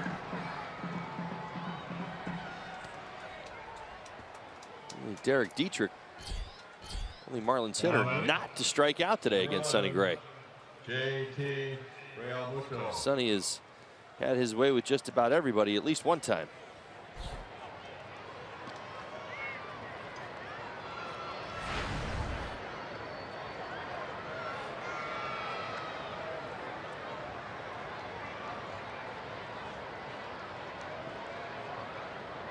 Here we are in the 7th inning, and that's the first ball recorded, first out recorded in the air.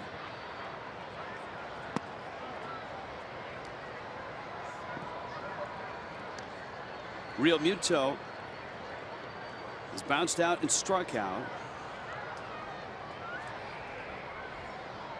Miami has just 3 hits, and all of those are at the very top of the order. Gordon, Stanton, and the double by Ozuna here. From that point down, it has been a wasteland, and Sonny Gray has been dominant. You see the velocity still bringing it here in the 7th inning. Pitch count very much under control, 79 pitches.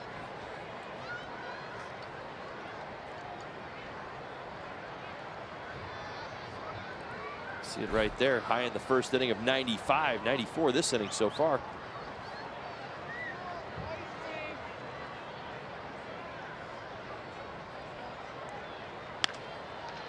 Real Muto fouls it off.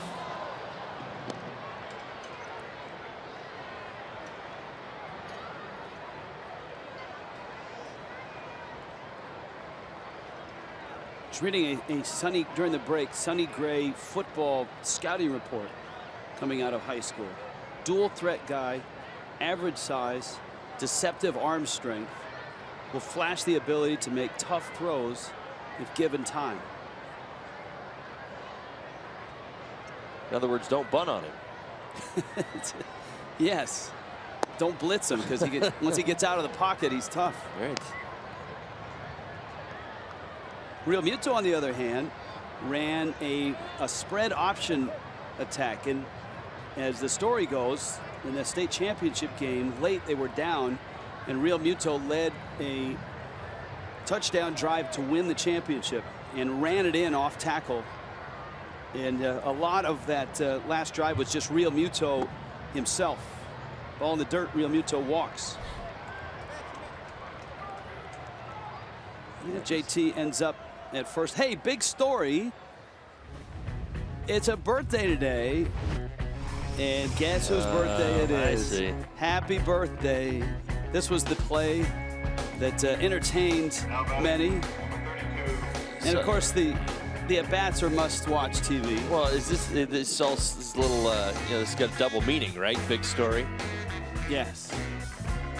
Yes, there is a little tongue-in-cheek in that. You sniffed that out, didn't you? Oh, a little bit. Sulce is always up to something. John Sulcer, our award-winning producer. Christian Roberts, our generally well-regarded director. Ken Lee, critically acclaimed graphics coordinator. Dietrich, little busted bat over to first. Healey goes to short. There's one, and the return is not in time, and that can't feel good with whatever it is that is ailing Dietrich, having to leg out that ground ball, but he does it. And that gets Tyler Moore in at bat here with a runner at third and first. Well, he continues to test himself right there. Yeah, he's definitely running with a little bit of a limp, but straight down the line, able to beat it out. Keep this inning alive for the Marlins. Tough pitch up in under his hands. Breaks the bat. There's at first and third. Gives Tyler Moore an opportunity to do some damage here, maybe get this game tied. And Moore knows exactly how Justin Bour feels, because he's punched out twice, swinging in the third, looking in the fifth. And Gray pours across, strike one. We told you that for Sonny Gray, his career high is 12. He's at 11.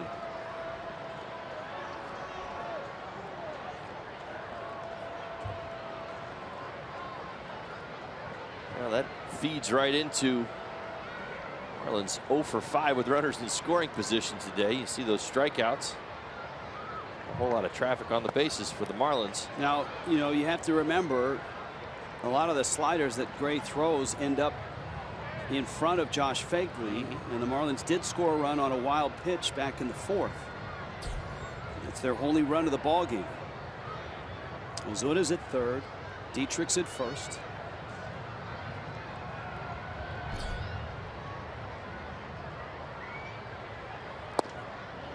And Moore takes outside. You can hear the home plate umpire, Dan Iasonia.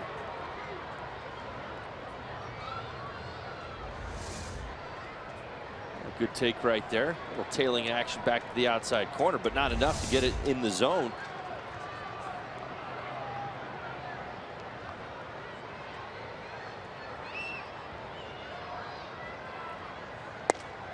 That one's even further outside. And Moore has himself in a good hitter's count at 3-1. Certainly, he's had some good swings today. What do you get from Sonny Gray on 3-1 in this spot? You're sitting fastball. You're not changing your game plan. I mean, even though that's how good his breaking ball has been today, you're not looking breaking ball here. You're not trying to do anything with that pitch. You're sitting fastball, hoping that he makes a mistake with something up. Tyler's had enough big hits for the Marlins already this year. I think his game plan is going to change. Bouncer out towards short. And a little flip in time. And Miami is done here in the 7th. It's 3-1 Oakland.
on Friday through Sunday. Yeah, Mike Trout, Albert Pujols.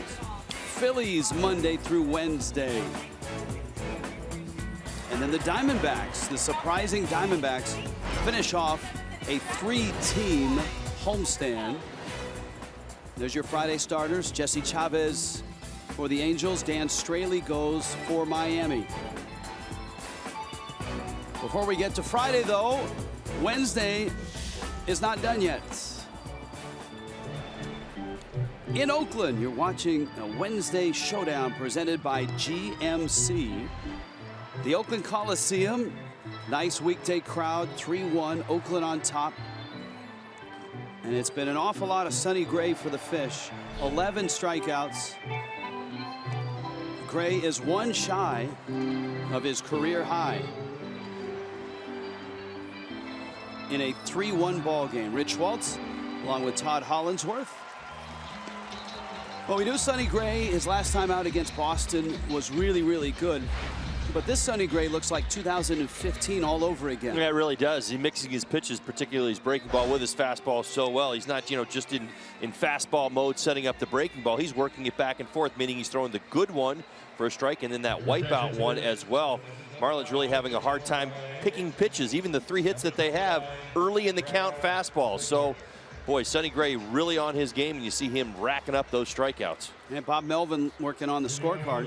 What did you think of Edinson Volquez so far? I think Edinson's done a nice job keeping this team in the ball game. Let's remember, it's a 3-1 ball game. I think we've kind of been caught up with how great Sonny Gray has been today, but the Marlins still have a good chance to win this game if they can get a little offense going. But pretty good after giving up that 2-run homer in the first. Brad Ziegler now, and for Ziegler, he's had some issues. Control is one of them. Early action is another. Marlins had a bullpen session early today, and Ziegler was down there. Ground ball into left field, and that's exactly how Ziegler's been hurt. He gets ground balls, but those ground balls have been finding the outfield. How do you fix that? How do you fix a Brad Ziegler? Well, he's just got to continue to work on what is his strength, which is the low zone, and trying to get more swings and misses, particularly with his slider and his changeup. Let's remember, we've kind of talked about it in I think about Tazawa and how we've talked about trying to set that split finger up. Well, Ziegler's very similar. He's got a great changeup, but he's got to be able to set it up. Hitters don't just generally start swinging outside the strike zone at his changeup or his slider. They need to be set up by that fastball, and the problem that Ziggs has really dealt with is that he's fallen behind hitters. Rosales squares the bunt, does. Ziegler has it, fires on the run. Great throw there, and there's nobody at first. Bohr cutting across with the bunt. Gordon, since it was a comebacker, kind of froze. I'm not sure if they're going to get Rosales at first anyway, but that's a really nice athletic play by Ziegler. Well, most definitely bounces off the mound in this pretty obvious bunting situation. Hard bunt right back to the mound. You see Bohr charging, nobody over there at first base, but you look at Ziegler throwing across his body like a quarterback. Nicely done, getting that out at second base. And you know what? I think it's fortunate the Marlins got the out at second. I don't think D. Gordon gets to first base in time to get Rosales in that play. Just watching that overhead look. Take a look. It would have been bang bang. Yeah. Rajay Davis now, Matt Joyce to follow. And of course, Ziegler, in his long and successful career, has some great memories in this ballpark. Well, hopefully those memories really show themselves today. And that's, part of getting back on track. A lot of times you can walk into a ballpark where you've had success before in the past and kind of reignite that flame. You lock in on some key checkpoints, maybe in your mechanics. He's had a lot of success here. One thing that's just stood out to me with Ziegler is the velocity. You talked about still getting a ground ball. He has. This has not been Brad Ziegler all of a sudden becoming a fly ball pitcher. And strike three. There's that sidearm slider that comes in the front door and gets Rajay Davis. Well, Ziegler's road to the big leagues was such an interesting one. Let's watch the. He got a break. That pitch was in. Ziegler, drafted by the Phillies back in '03, released. Oakland signed him out of, actually rescued him out of independent ball. And he climbed up Oakland's ladder rather quickly and got to the big leagues in 2008.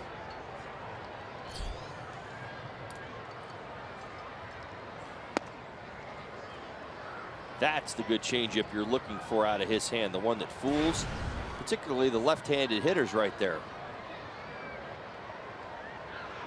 Now, this little stretch where he's really struggled, to me, what stood out is the velocity off the ball, off the swing. He's gone from bad contact to hard contact, and I think that's the biggest difference. Keep talking about how those ground balls are finding holes. There's a reason for that. Ryan Madsen up in the A's bullpen.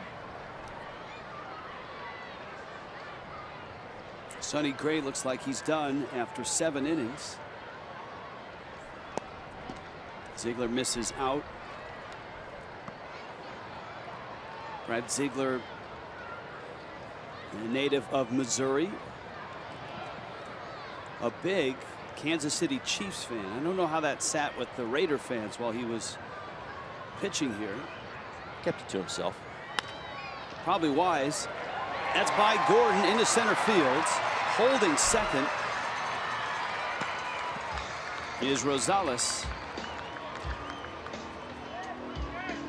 It's a base hit for Joyce, and importantly for Oakland, it gets Jed Lowry back to the plate, the hottest of the Athletics. That was the objective right there, and you almost sense it even with the A's. There's a couple of times where maybe they could have pushed it, trying to run on some outfield arms, but they've kind of backed off. And in my mind, I continue to think of all the power that they have up and down this lineup. They almost play back to their power as opposed to being overly aggressive on the base paths. Why not? Jed Lowry stepping into the box. He's 3 for 3 this afternoon, and Davis is already homered as well. 2 more doubles for Lowry today. 1 knocked in a run. He had 2 doubles last night. 5 for 7 in this series. A dozen hits in this 6-game hit streak. And Ziegler with runners first and second. Lowry a base hit into right field. Charging is Ichiro. Round third, Rosales. On his way home, Ichiro's throw goes to third. Safe at third is Joyce, and Lowry has his 4th hit of the day and is absolutely killing the fish. Now seeing the ball really, really well. Talk about it all the time. When you're hot, you see the ball, you see your pitch, and you don't miss your pitch. You get the kind of contact that you're looking for. You see the sizable hole over there on the right side, able to drive it through. That velocity behind it as well. That's been the biggest difference with Ziegler. Ball coming off the bat has now picked up velocity with a lot of hitters as he's made some mistakes out over the plate. Still getting those ground balls, but unfortunately not getting it to the defenders. 6-game hitting streak for Jed Lowry. And the rookie is up in Miami's bullpen. Drew Steckenrider. Steckenrider starts his warm-up process. And Oakland has stretched their lead to 4-1. And the struggles of Brad Ziegler continue here. This breaking ball misses out.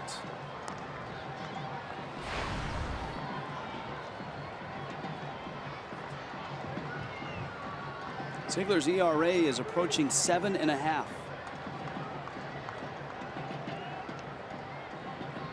A very strong April.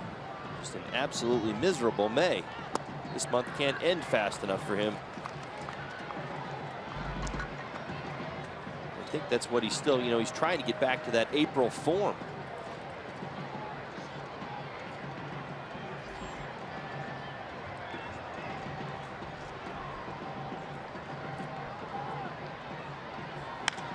Davis sends one out of play. Chris Davis, a 2-run homer in the first off of Edinson Volquez. 6 innings, 7 hits for Volquez. All 3 runs earned, 2 walks and 2 strikeouts.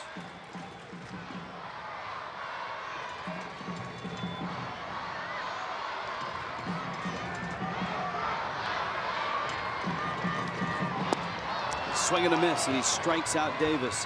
But Oakland adds on, and the Athletics with a 4-1 lead headed to the 8th.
We look forward to Marlins Live, which is coming up. Sonny Gray, brilliant today.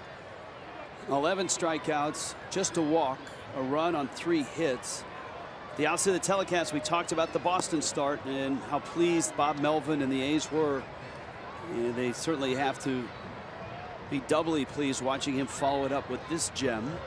And now Oakland's bullpen, Ryan Madsen, finally healthy.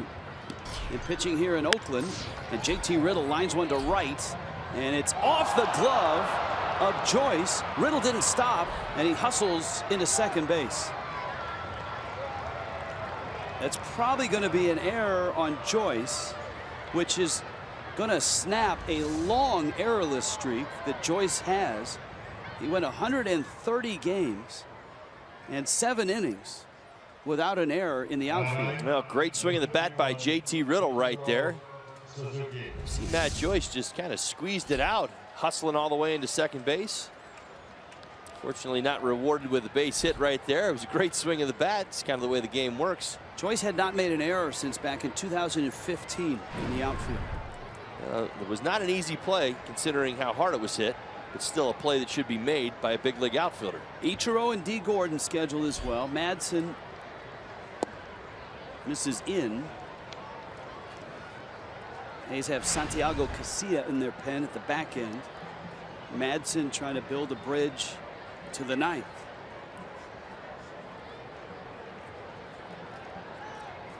Marlins remember Madsen from his Philly days. Last pitched in Philly back in 2011. His career numbers against the Marlins always very, very good. But then injuries after that 2011 season, wiped out 2012, wiped out 2014 with the Royals in 15, with the Athletics last year. Ichiro swings and misses. Well, what is amazing is that Ryan Madsen's back and the Arsenal's back with him. I mean, you think back to all that dominance. It is the same arsenal. 2-seam fastball, 4-seam fastball, fantastic changeup. You just saw it right there to Ichiro with a curveball to go along with it. 3 quality pitches.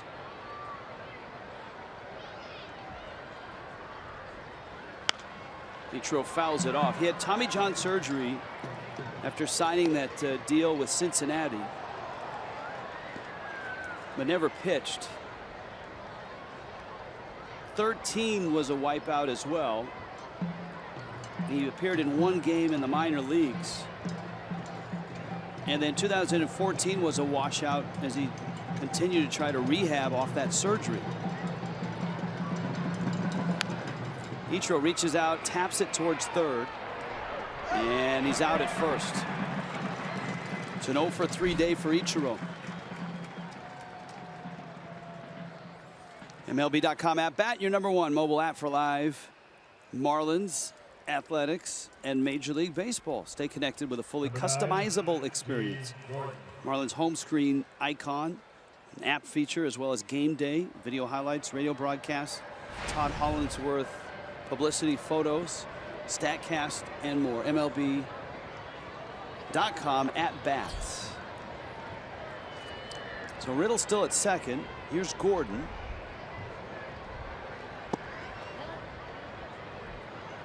The Marlins still need base runners, now down 3 here in the top of the 8th. Running out of time. Back to the top of the lineup. Gordon a base hit today. 1 for 3 coming into this bat. Stanton, Ozuna, and Bohr.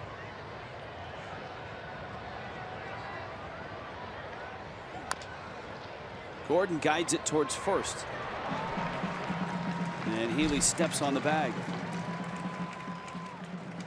JT Riddle will move up to third base here with 2 outs. Ryan Madson using that complete arsenal right now to get the 2 outs he's got in this inning. Typically on the ground. Much like Sonny Gray, who, by the way, other than that pop-up by Justin Bohr, did not give up even a fly ball out today. 9 ground ball outs paired with those 11 strikeouts. That's dominating a lineup.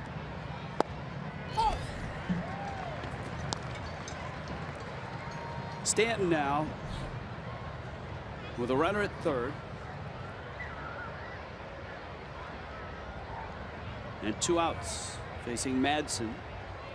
Madsen was a really nice bullpen piece in 2015 on that world champion Royals team, and a teammate of Edinson Volquez. Pitched to a 2.13 earned run average and followed that up with a solid year last year in Oakland, a 3.62 out of Oakland's bullpen. Seen him pitch to lanes. Fastball away, fastball into Giancarlo Stanton to get ahead.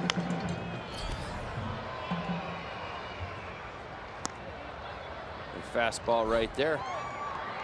Miami trying to pick up at least a run here before they get to the 9th inning. Riddle, the runner at third.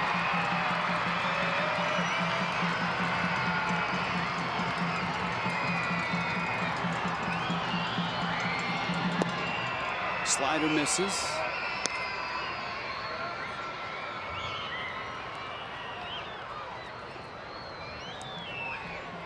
Madsen shown him fastball away, fastball in with the 2-seamer. He's not showed him a changeup yet.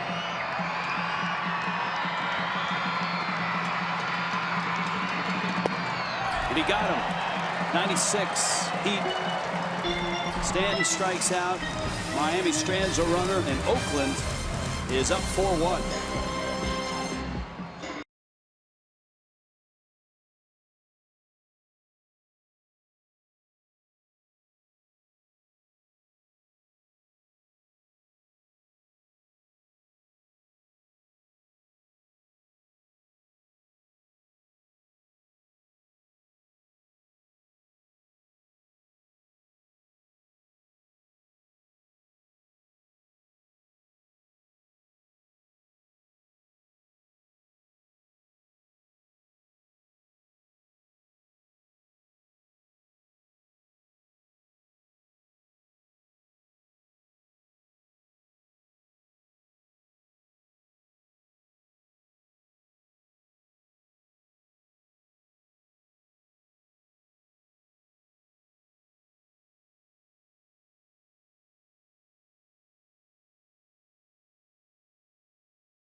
Thursday Showdown presented by GMC. That, of course, is San Francisco. But if you look very closely across the bay, Oakland Coliseum. Drew Sten Rider's first major league pitch is a fastball for a strike. His major league debut. Sten Rider out of the Atlanta area. And the Marlins' 8th round pick in 2012. Liner into that right field corner, and it's going to fall foul off the bat of Ryan Healey. Healey hitting here has doubled in 3 trips. And a look at Sten Rider, who is thick and really put together. 6'4", 238. Grew up in that Atlanta area playing in the Cobb County leagues. Such a great youth baseball, and then up into the high school age. Putting up some really dominant numbers at AAA New Orleans. You see it right there, 1.25 ERA, 26 strikeouts in 21 2/3 innings. Big fastball.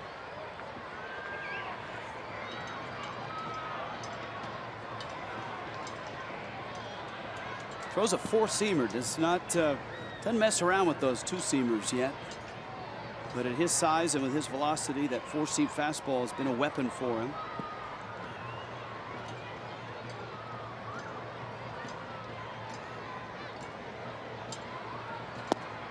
There's the slider. And the count's 1-2. Healey's double has him at 11 straight on his hit streak. It's after a 3-run homer last night. And he fouls it back. Nice velocity right there. You see it, 97 miles an hour. University of Oregon product, and you couldn't say that 15 or 20 years ago, because Oregon didn't have baseball at the time. It wasn't until Oregon State won those back-to-back national championships that Oregon decided they needed to get in the game. And fueled by that Nike money, they built a beautiful facility up there at Oregon, and now they have a nice program going in the Pac-12 conference.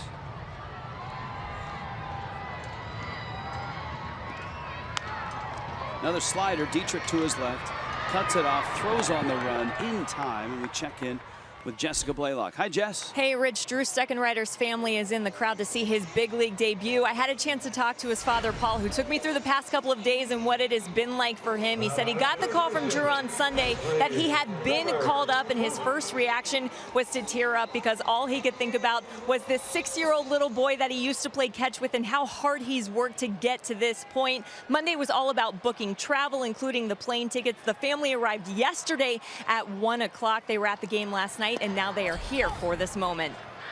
Yeah, you know what, Jess? I had a chance to speak with him yesterday as well, and his dad said it's always been a dream. He has always cautioned his son of, hey, you might want to have a backup plan. But he said just getting to the big leagues is such a thrill.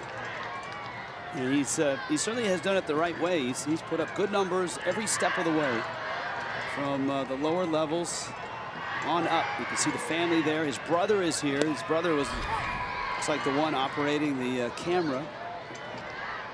96 miles an hour. Look at the smile on his face, his brother's face. Taking in every moment.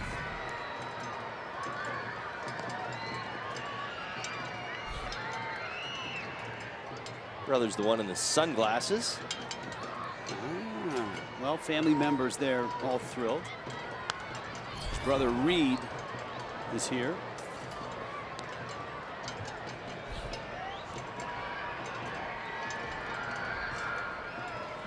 And if he can translate some of those numbers from New Orleans to the National League East, the Marlins will be pretty thrilled about that. Trevor Plouffe, base hit his last time up, snapped an 0 for 14.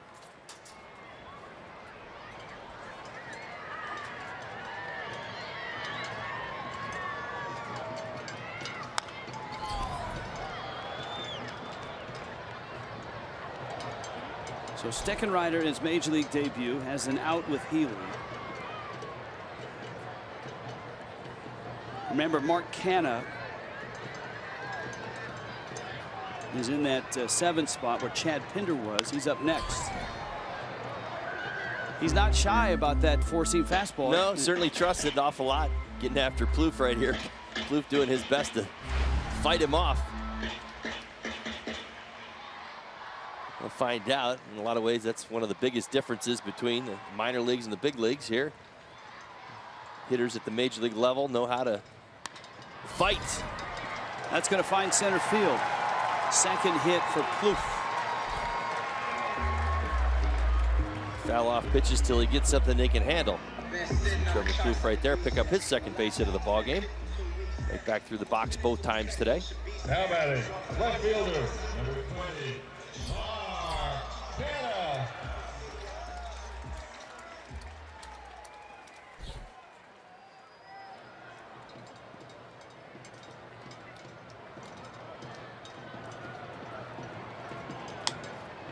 Here's Canha now for his first at bat of the ball game. Dangerous power and a mighty swing there. Tried timing up that 95-mile-an-hour fastball, just a little bit late on it.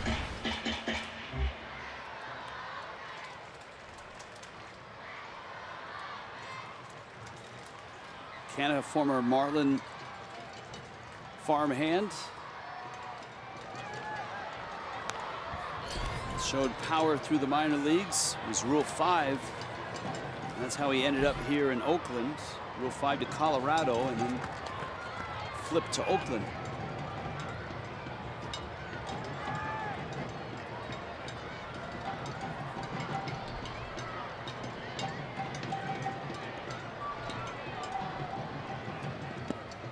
And Sten Rider misses down low.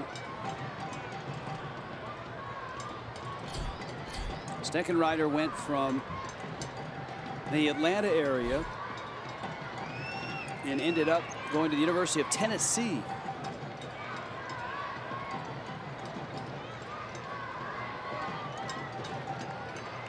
And he played both ways at Tennessee, but according to this story, it was a sophomore at bat against Vanderbilt and Sonny Gray that reinforced the idea that he was better off on the mound. And there's strike 3, and that's the first strikeout for Sten Rider. Family likes it. Everybody likes it, except Mark Canha. So a big moment for the Sten Rider family. Why not? See that fastball, dials it up on the outside corner. Canha thinks it's away. Sten Rider nicely done. First big league strikeout. Out number 2 here in the 8th inning. And he throws a strike to Josh Phegley. His progress up the ladder was slowed by Tommy John surgery in May of 2013. He missed the entire 2014 season. But ever since he's come back, he's made up for it with a quick rise from 2015 on.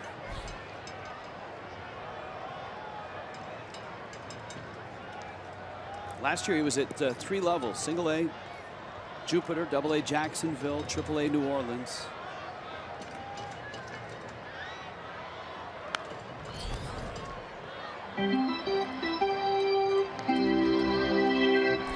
Needs to get it out here to have a scoreless debut in his first inning. Phegley is singled in 3 trips. Phegley was on the concussion list second week in March.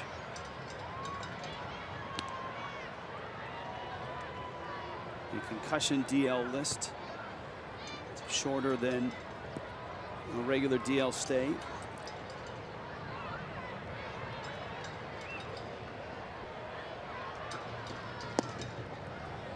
Let's try right there with the breaking ball to the outside corner.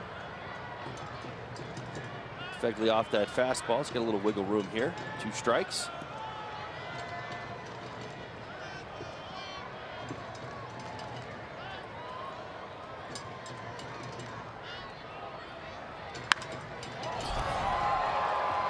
Left center, Ozuna, sun in his shades And he makes the catch, and Drew Steckenrider's major league debut.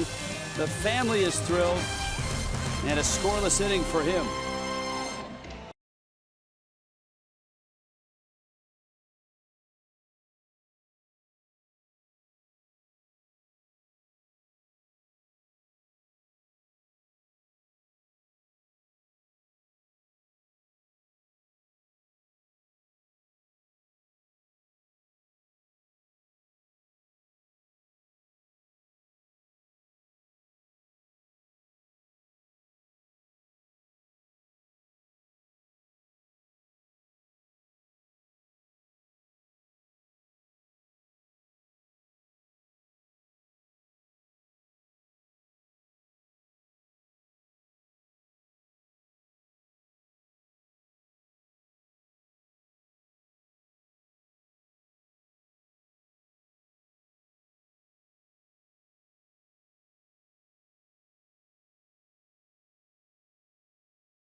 Florida is brought to you by Southwest.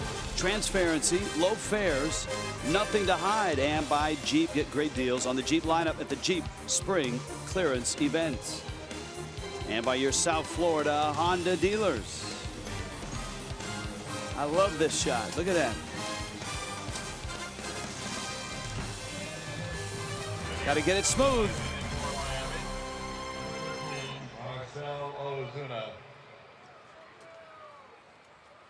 T-Mobile gives you an unlimited baseball break. Kyle Schwarber, a 470-foot blast. Irvin Santana, we talked about his effort last night. Twins actually swept the Orioles today in that series. And Bud Black and the Rockies just keep rolling. First 30-win team in the National League. So, Ryan Madson and now Santiago Casilla, the former Giant, working at the back end of Oakland's bullpen. See the 6 for 8 in save opportunities and the somewhat bloated ERA, 4.96. Fastball, curveball, primarily his 2 best pitches. Occasionally throw a slider or a changeup. Still getting it up there pretty well. 93, 94 miles an hour. Ozuna doubled his last time up.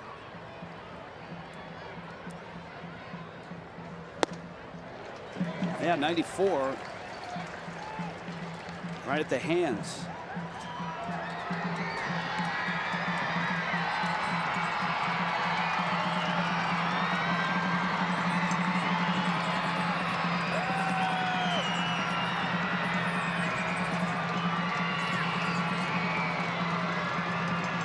One and 2 to Marcell Ozuna.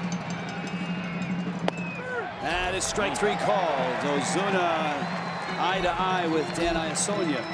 And shakes his head and heads to the dugout. A look. Some discrepancies from both sides today on that outside corner. Number 41. Particularly the right-handed hitters. And that one was out. Yes, it was. 11 strikeouts for Sonny Gray. Madsen a scoreless 8th. Casilla has an out here in the 9th. And here's Bohr. After a big night last night, 0 for 3 with a couple of strikeouts. And Casilla misses in.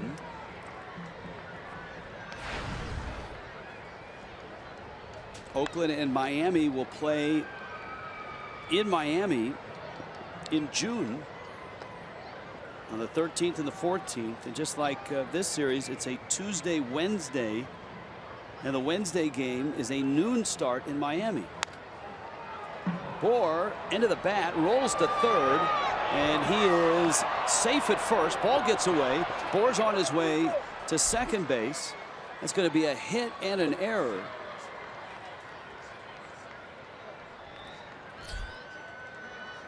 Be a single and an E5. He does everything in his power against the shift. Cued off the end of the bat. Look how he rounds it. Does even a nice job getting himself in position. Justin Bour hustling all the way. So for Oakland, that's their second error of the ball game.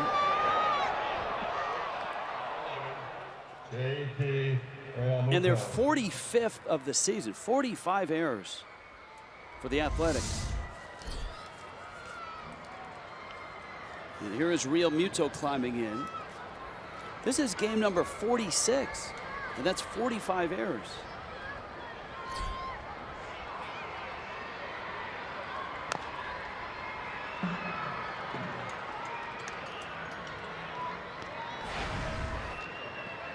I'll check that third A's error today. Ah, my bad. I checked the board after the play, and it had not been posted. That's right, the throwing error on Gray at the play at the plate. It's a number that's growing. High chopper. Actually, the error was on Fegley, right? Gray was covering, and that was the throw back from the Gordon Fegley to Gray at home. Yes, you're right. The Gordon play, and the error allowed Stanton to go from second to third. The drop by Joyce and Wright was the second error, and that's the third.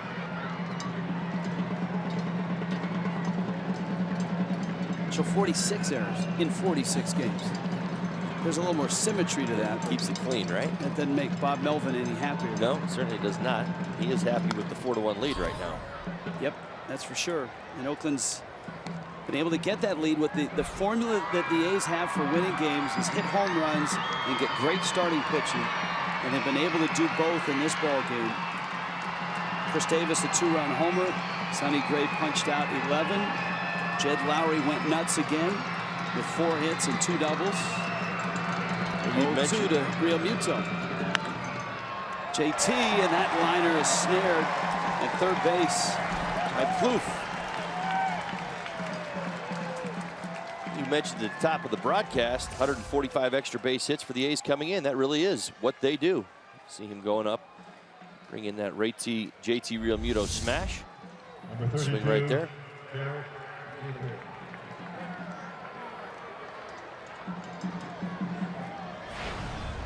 Dietrich, Miami with runners in scoring position today, 0 for 10.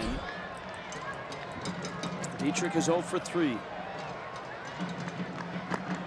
Garcia trying to nail down the save and get Sonny Gray his second win.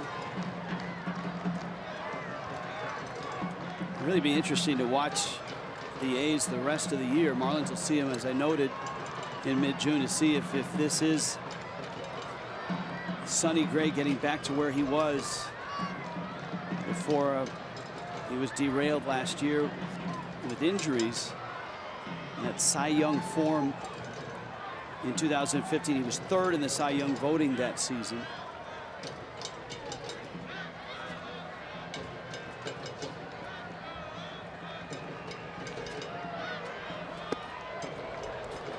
What can almost see his future here in 2017 if he continues to throw the ball the way he did today, that those results will be quite similar. Dominant stuff today from Sonny Gray. 4-seam fastball, 2-seam fastball, both sides of the plate. Great breaking ball, and mixed in an occasional changeup. Remember last year the Giants had such a rough run at the back of the bullpen. 9 blown saves for Casilla last year.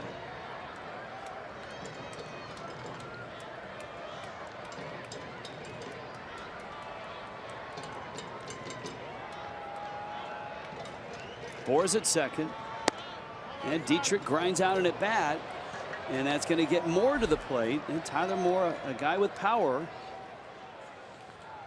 but Miami is down to their last out here.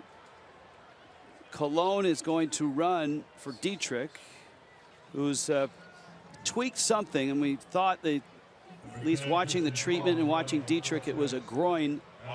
He has stayed in the ball game, made a lot of plays at third base, beat out a ground ball to first, and Colon will run for him. Here's Moore, who's 0 for 3. Well, he represents the tying run. Certainly capable of changing changing this game around with one swing of the bat. Does have that kind of power to all fields.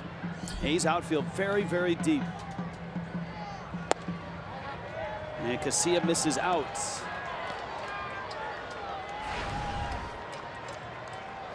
Of course, one of Moore's big moments this year in a tight game against R.A. Dickey. A 3-run homer late. And it gave Miami a 3-1 win.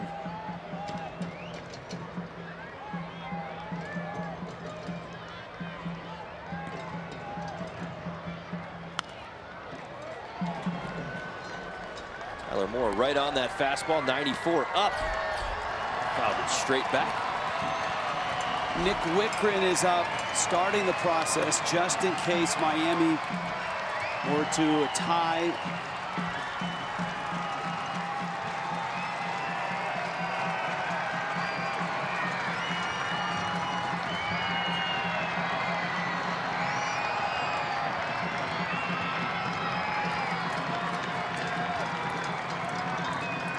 Casilla to the plate. Breaking ball is a strike. That was a 1-1 pitch. Count now 1-2.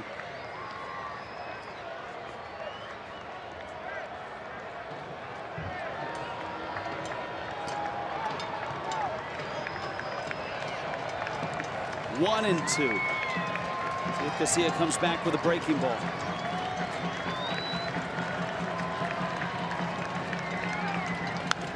Fastball, and Moore at 95 miles an hour fouls it all the way up into that upper deck here. Well, he's been right on 2 fastballs, fouling the both straight back.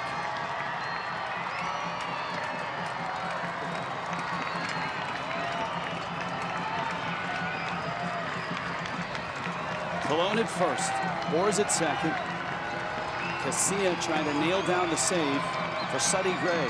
Miami trying to tie this game in the top of the 9th. In the dirt. 2 balls, 2 strikes.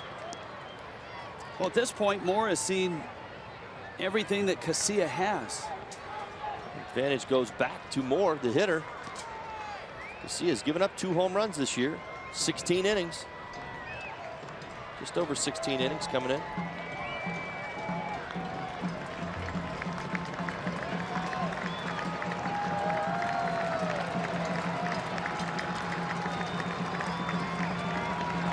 Two down, 2-2. One pulled wide of third. It stays at 2-2. JT Riddle on deck. Still an opportunity here for the Marlins. For both of these teams, holding leads has been an issue this year. Oakland is 8 of 15 in save opportunities, and that's not necessarily all 9th inning blown saves.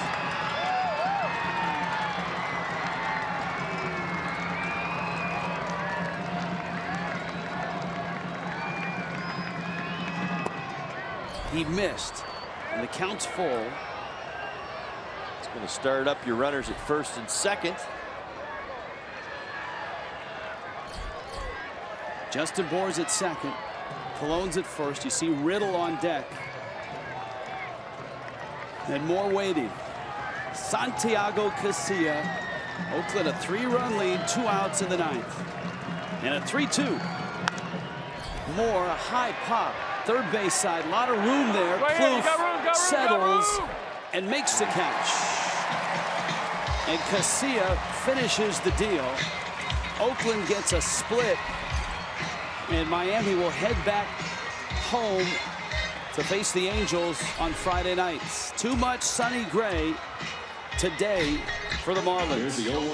The Athletics right-hander struck out 11. One shy of a career high. 4-1 will wrap it up after this.